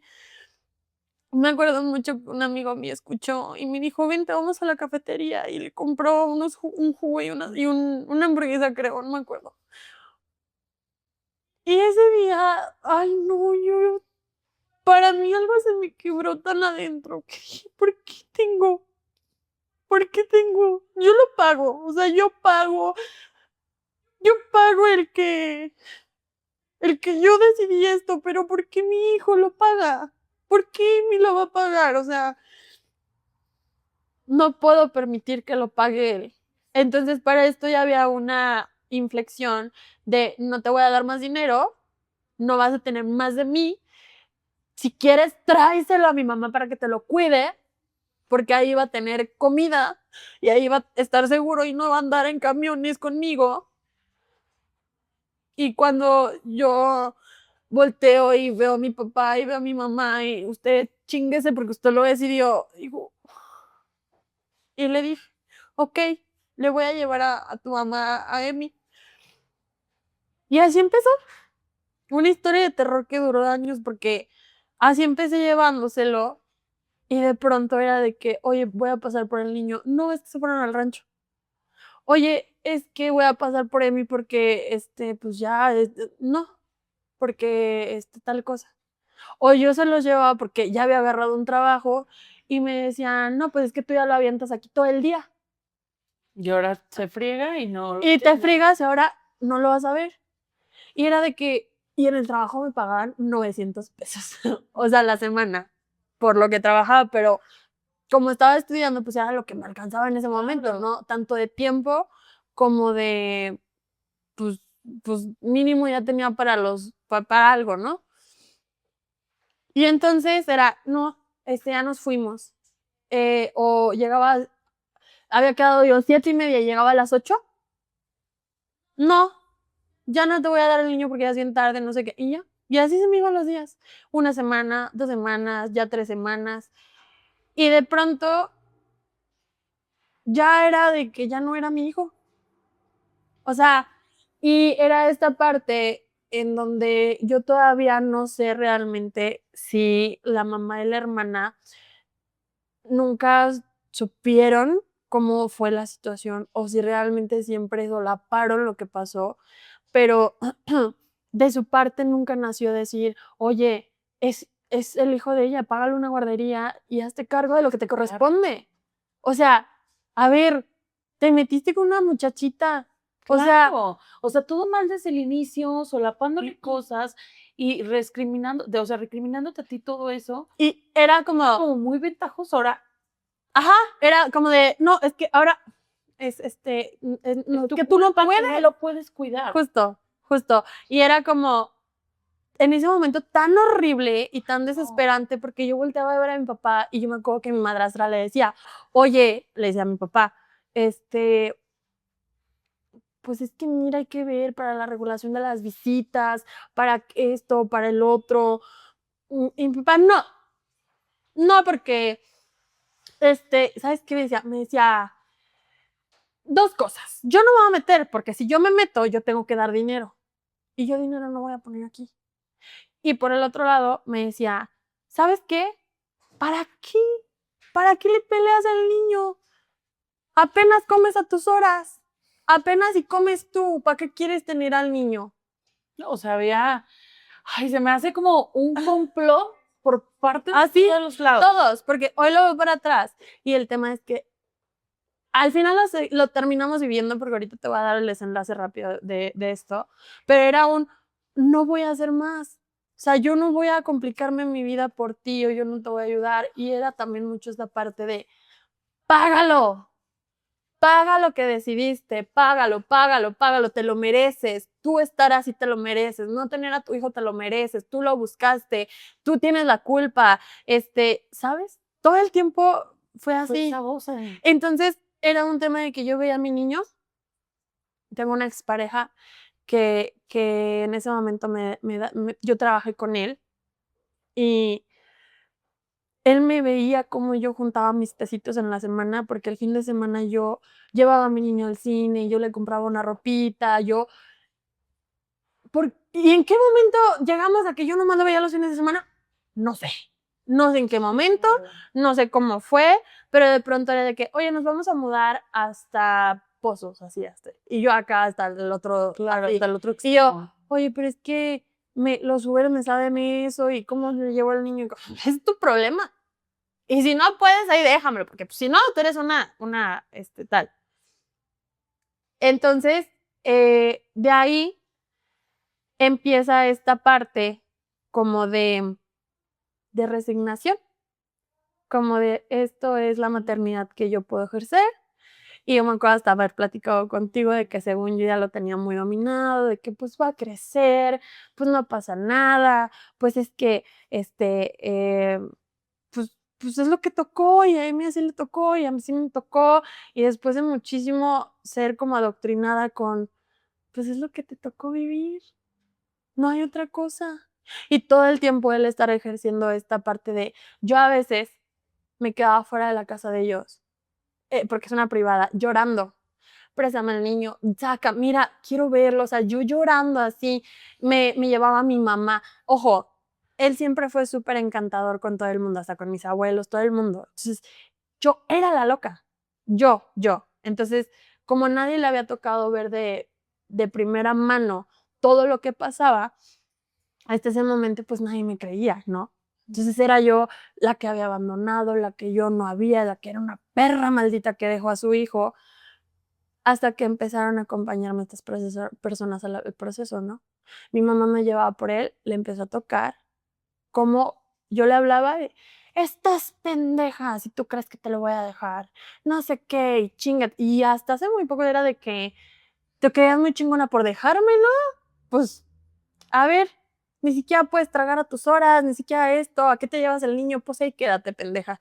Y me colgaba el teléfono y me dejaba fuera de la privada, esperando que mínimo salían para verlo, ¿no?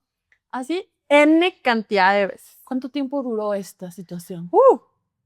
3, 4, 5, 6, 3 años. 3 años, así. ¿Y qué momento?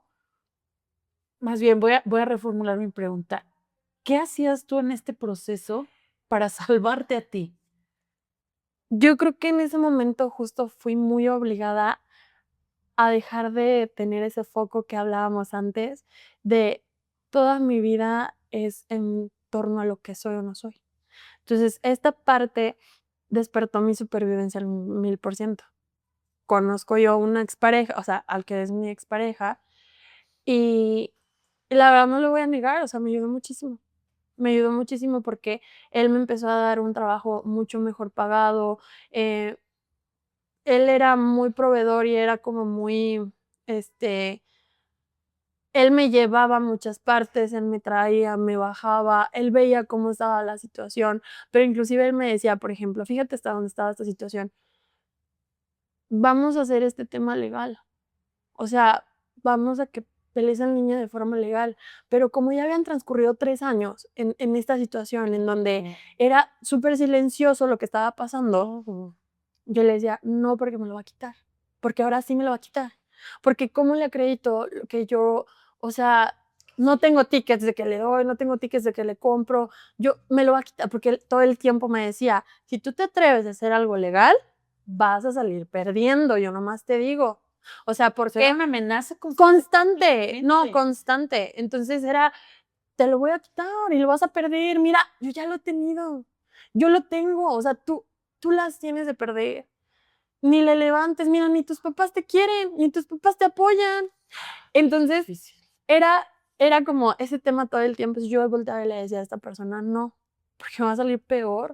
O sea, yo me voy al tema legal y esta situación, ¿cómo le explico? O sea, ¿cómo le explico? Y es importante porque ahorita voy a entrar como a ese tema de la violencia vicaria que no tiene mucho que empezó a sonarse más. Entonces en ese momento era como que él respetaba mucho ese proceso, pero a él le tocaba cómo me llamaba ahí en las madrugadas. O sea, todavía ya teníamos 3, 4 años de separados y todavía en las madrugadas me hablaba para mentarme la madre porque lo había dejado. Entonces toda esta situación derivaba que él me tenía mucho coraje. O sea, él estaba muy enojado conmigo por esto, ¿no? Entonces era No, Dios. como, no tengo una forma de lastimarte yo cerca. O sea, no te tengo aquí para quitarte el dinero, porque me dejó de dar dinero y claro que me morí de hambre en lo que descubría cómo yo salía adelante. Tener unas herramientas. Yo, claro que tuve muchas dificultades, pero en ese momento, eh, ya como que me había quitado todo. O sea, Claro. él me llegó a quitar todo justo cuando ya sentía que mi hijo no era mi hijo, que ya no tenía cómo. Entonces la única forma en la que seguía siendo incisivo, pues era a través de la convivencia con Emi, ¿no? Entonces, como ya había visto que ahora ya no me quedaba todos los días afuera de una privada llorando, ahora ya no era una semana, ya eran 15 días. Sí, o sea, iba subiendo Esta esa sí, parte de querer chingarte y todo. completamente. Entonces, era una parte que aguanté por muchos años hasta que pues empecé en todo este tema. Wow. ¿Cómo se llama este tipo de abuso que involucra tu maternidad, la violencia de esta expareja o del papá del niño? Este tipo de conductas, este tipo de dinámicas tienen un nombre y ya lo tienen hace un buen tiempo, pero aquí en San Luis Potosí no sonaba, no se sabía cómo se llamaba. Se llama violencia vicaria, ¿sí? La violencia vicaria es, pues así lo denomina su nombre, que es por interpósita persona. Interpósita persona es decir, por terceros. O sea, aquí hay un dilema bien grande. ¿Por qué? Porque la violencia vicaria, pues, apela a que todo el mundo la puede vivir, pero no. O sea, la violencia vicaria no es un tipo de violencia familiar. O sea, es un tipo de violencia de género. O sea, como la persona, el hombre, ya no puede seguir sometiendo a la mujer de forma económica, emocional, psicológica, de la que tú quieras, sexual, en ese momento ya no pueden seguir como ejerciendo este tipo de violencia contigo. Entonces, a lo que van es quién sigue para atrás, ya sea familiares, ya sean mascotas, inclusive pueden ser tus papás, tu mamá, pero generalmente se ven afectados los niños, o sea, son los menores, los hijos. ¿Por qué? Porque ya no te puedo dañar a ti, ¿cómo le hago? A través de los hijos. ¿Por qué? Porque no hay nada que a una mujer le pueda dañar más, psicológica o emocionalmente más que un hijo. Que un hijo, claro. ¿Sabes? Entonces, yo me empiezo a empapar del tema, a investigar, justamente, pues después de todo este proceso, ¿no? Que pasamos, que paso de que me involucro con el team de Chidas y Chingonas, que empezamos a trabajar temas de amor propio, autoconcepto, que empecé, o sea, la verdad es que Sandy, no sé, algo vio en mí y dijo, bueno, aunque no puedas, vente. Y yo creo que a lo mejor también eran estas ganas de que yo dijera, necesito ayuda. O sea, yo me sentía súper perdida. Entonces, cuando yo empiezo a tener estas nuevas herramientas, a ponerle nombre a las nuevas cosas con las que yo puedo enfrentar estas situaciones, en ese momento pues también empiezo a investigar un poquito más acerca del feminismo, acerca de las vertientes del feminismo, acerca, pues obviamente como estudiante de Derecho, de las pues, nuevas leyes y de los nuevos padecimientos sociales, ¿no? Y entonces me encuentro con esta parte de la violencia vicaria. Me acuerdo mucho que te conté hace 2 años, una cosa así, Ajá. que yo creo que en ese momento dijiste, ¿qué es eso? Sí. Porque no sonaba tanto, porque yo te decía, Sandy, es que ya sé cómo se llama esto. O sea, yo sabía, y es una cosa horrible, porque yo sabía que esto que estaba pasando no estaba bien. No, pero y claro. no sabía porque es una violencia que nadie ve. Cuando yo empecé a escuchar estos términos, era alienación parental. Justo, que es el daño a los niños. Que es el daño a los niños. Ujú. Y yo lo vi porque yo era maestra de metodología de la investigación.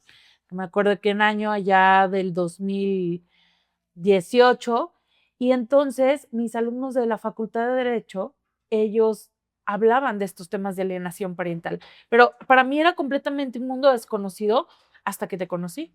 Justo, porque yo creo que es muy raro, digo, de pronto todas las del grupo éramos mamás, pero Claro. la Charlie, Lily, o sea, y su hijo, porque nunca trae a su hijo, porque nunca no sé qué. Yo era como muy, así, Día de la Madre, o sea, para mí era lo peor del mundo, o sea, y era de que, Sandy, estoy viviendo esta situación, y yo mi situación está así, yo estoy en esta situación, tal, y no sabía cómo llamarle. No sabía porque yo sabía que era algo para mí, era un daño para mí el que se estaba buscando, pero se estaba llevando a mi hijo en toda esta situación. Y donde explota todavía más y donde empiezo a reafirmar esta parte, que a lo mejor yo creo que es una de las más importantes de este tema, es hace aproximadamente 6 meses que recuperé yo de mí, pero todavía 6 meses atrás estaba conmigo y se lo lleva. Entonces, por 6 meses yo no supe nada de mi hijo. Nada. O sea, yo le llamaba, yo lo buscaba, lo inscribió en una escuela que yo nunca supe dónde, que terminó estando en una escuela donde ya había estado. Pero mientras tanto, nadie me decía nada. Y durante esos 6 meses, ni la mamá, ni la hermana, ni el hermano, nadie de su familia fue para decir, oye, ¿qué onda? Tu hijo, ¿ves? ¿Sabes? Claro. Ahora, justo cuando saco o sea, de que lo estoy buscando, yo voy a la fiscalía y me dicen, no, ¿sabes qué? Es que como no está la custodia con uno con otro, pues tu hijo no está sustraído, ¿no? Entonces, pues no lo podemos buscar. No. Entonces, es como de, ¿a quién le explico esto que estoy pasando? O sea, ya era un punto, Sandy, en donde muchas veces yo pensé ya desvivirme. Claro. O sea, no puedo estar con mi hijo, no, por más que lo intento y no. Y yo cada vez que veía a Emi era más distante.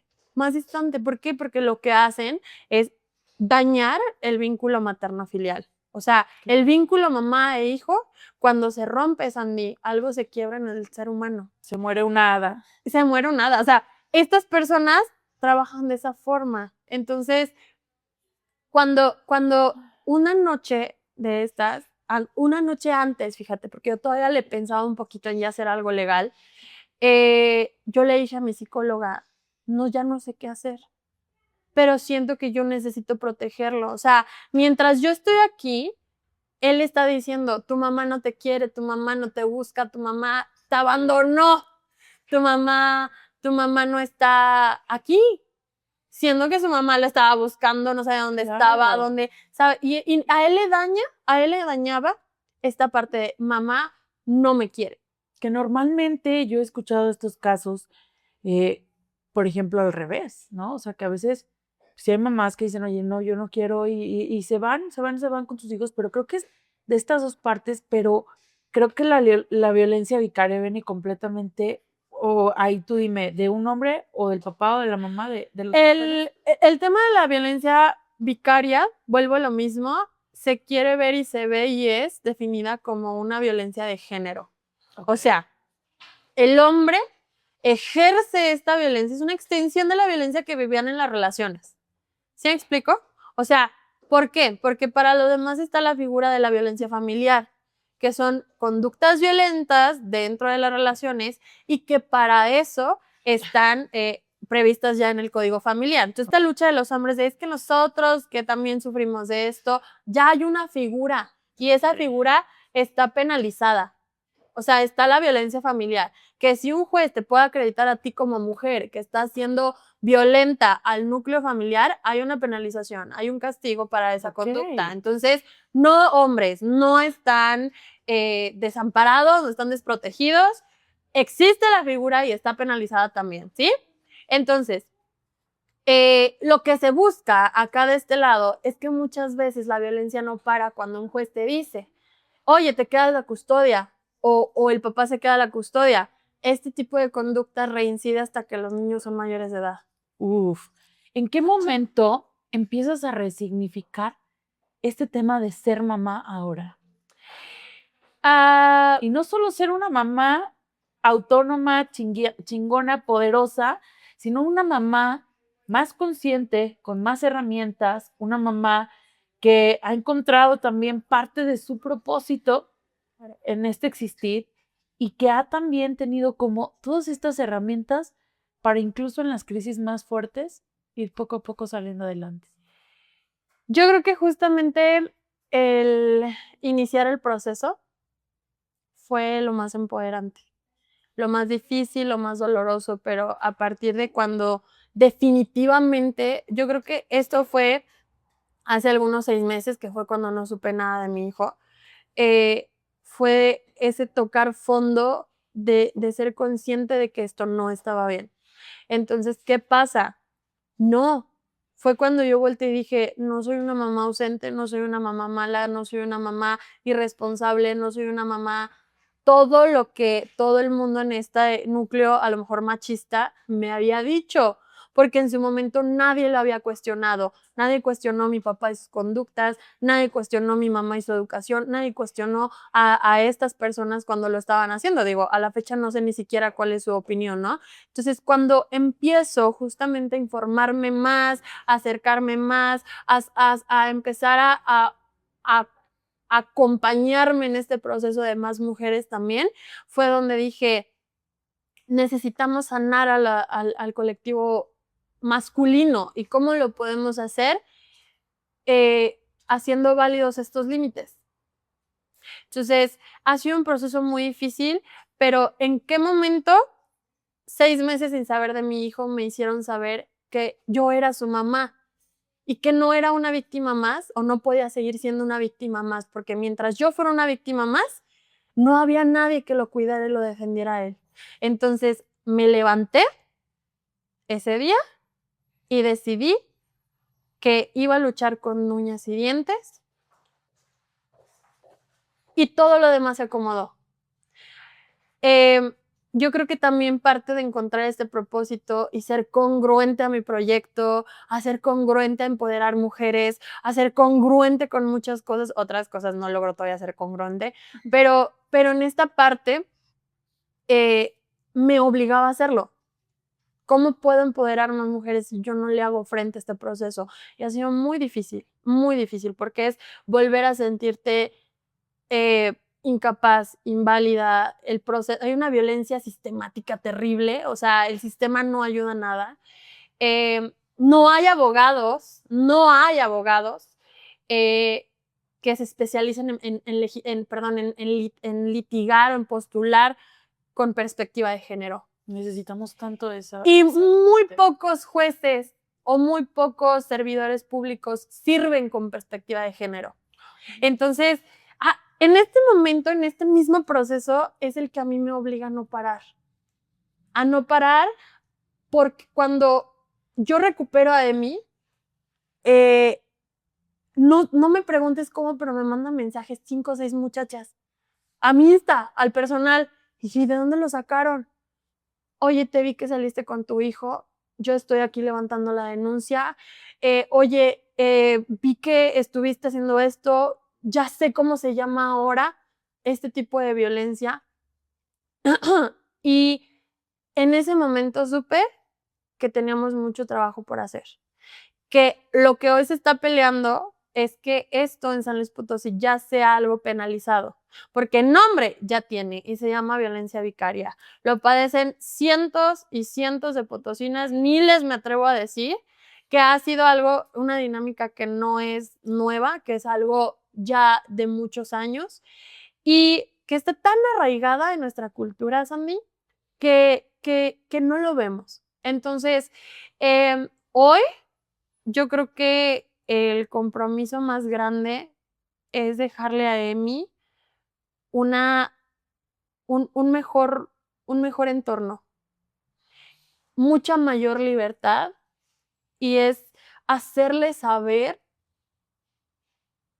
que lo que él es capaz de hacer por amor, no desde el control, no desde la violencia, no desde el miedo, no desde la carencia. Entonces, yo creo que la parte más importante, y que es donde hubo una liberación total, de que mi maternidad no era un pecado que yo tenía que pagar.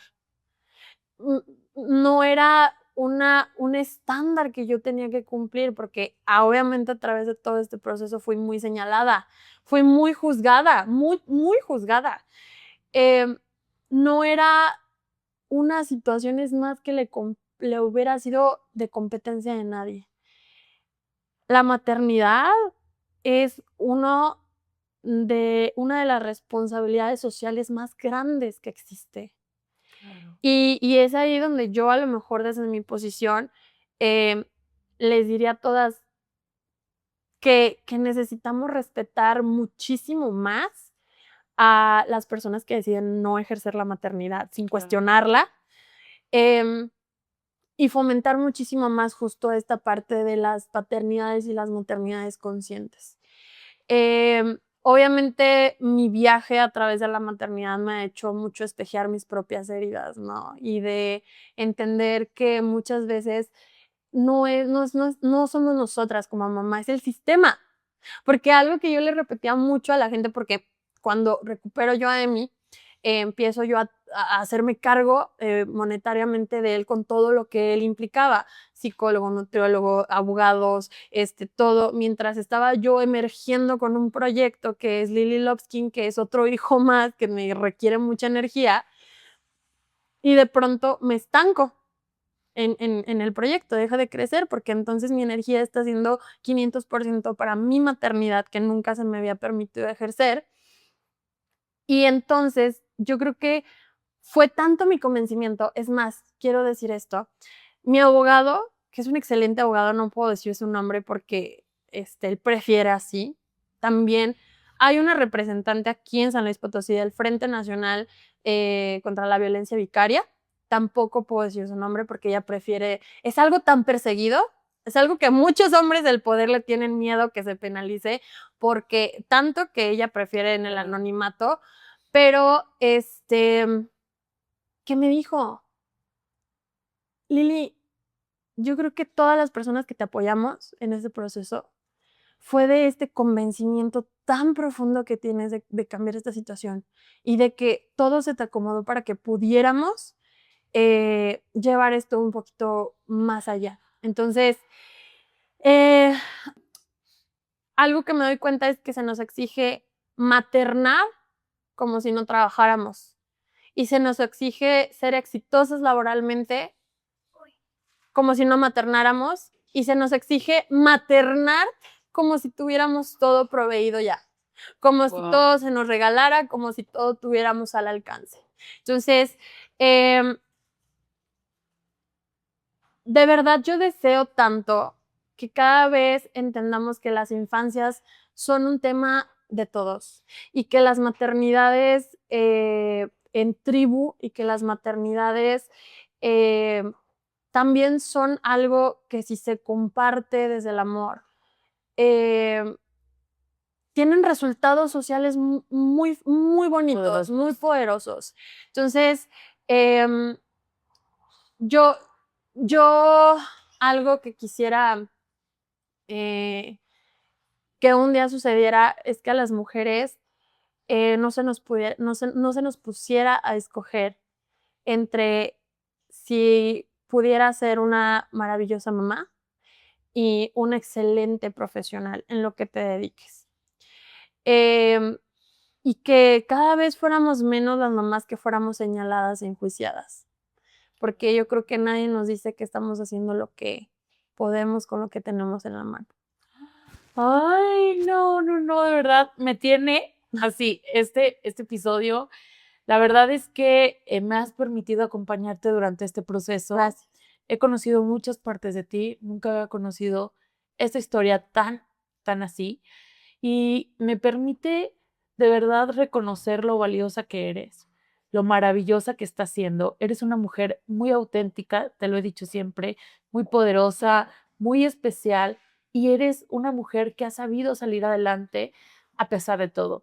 Creo que uno de los momentos claves fue cuando te diste cuenta que que no querías estar más en el papel de víctima y querías estar del otro lado, de ese lado accionando, de ese lado de donde puedes ser poderosa. Me ha tocado ir a tu primer conferencia y verte en este florecer. Me ha tocado ver cómo levantas una sucursal. Me ha tocado ver cómo hace todo por estar cerca de tu hijo, dándolo todo, apoyándolo en sus tareas, apoyándolo en todo lo que haces. Y estoy segura que lo estás haciendo maravilloso, que esta maternidad está criando de verdad a un niño maravilloso, a un gran niño que va a romper el patrón completamente, porque tú lo estás haciendo desde ahora. Y quiero que sepas que tu voz es súper importante. Gracias. Gracias porque creo en los efectos mariposa y yo creo que tal vez si un día tú no te hubieras levantado y hubieras dicho voy a hacer esto, tal vez yo no hubiera tenido muchas herramientas que tuve en su momento para poder evolucionar y para poder cambiar mi vida. Gracias, y yo siempre te lo he dicho, yo siento que eres un alma conectiva y eres un alma que hace que las personas eh, puedan conectar justamente con su propósito, con su mayor y más alto bien, y que yo creo que no hay nada más poderoso que eso y no hay un liderazgo más natural que ese. Entonces, pues gracias por brindarme este espacio. Yo creo que son tantos temas los que Sí, pudiéramos vamos a tener otro tocar. después. Like para parte 2. Like para parte 2, porque estoy segura que vamos a hablar de muchas cosas, porque justo nos ha tocado ser activistas en temas de aceptar nuestra cuerpo, de poder resignificar la violencia, el poder criar diferente y desde otro nivel de conciencia.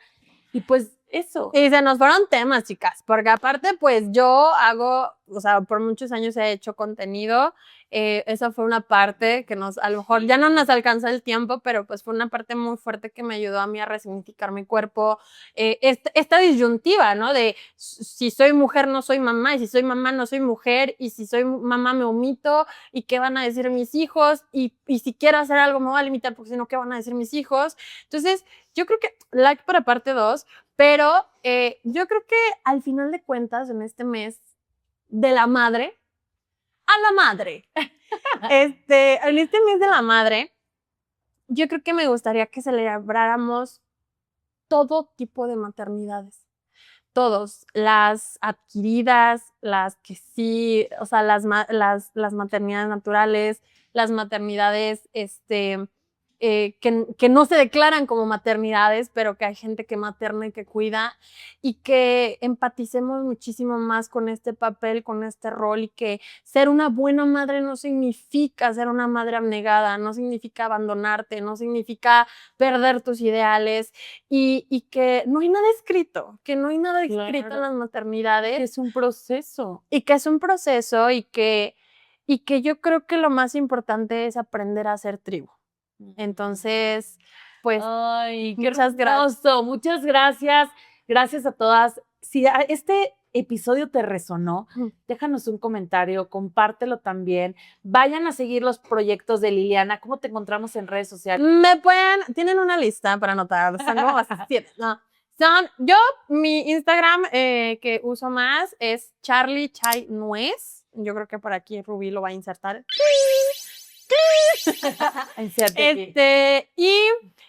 Bueno, de mi proyecto es Lily Love Skin.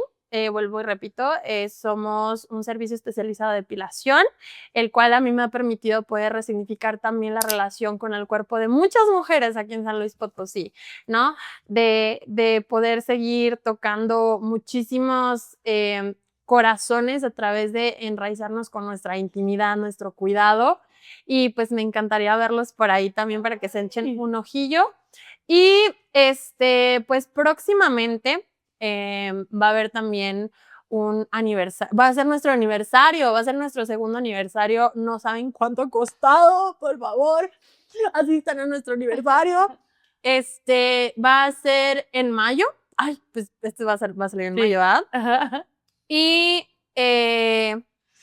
pues nada, chicas. Por ahí estamos viéndonos en estas redes sociales, que son las que principalmente en este momento me están ocupando mi energía.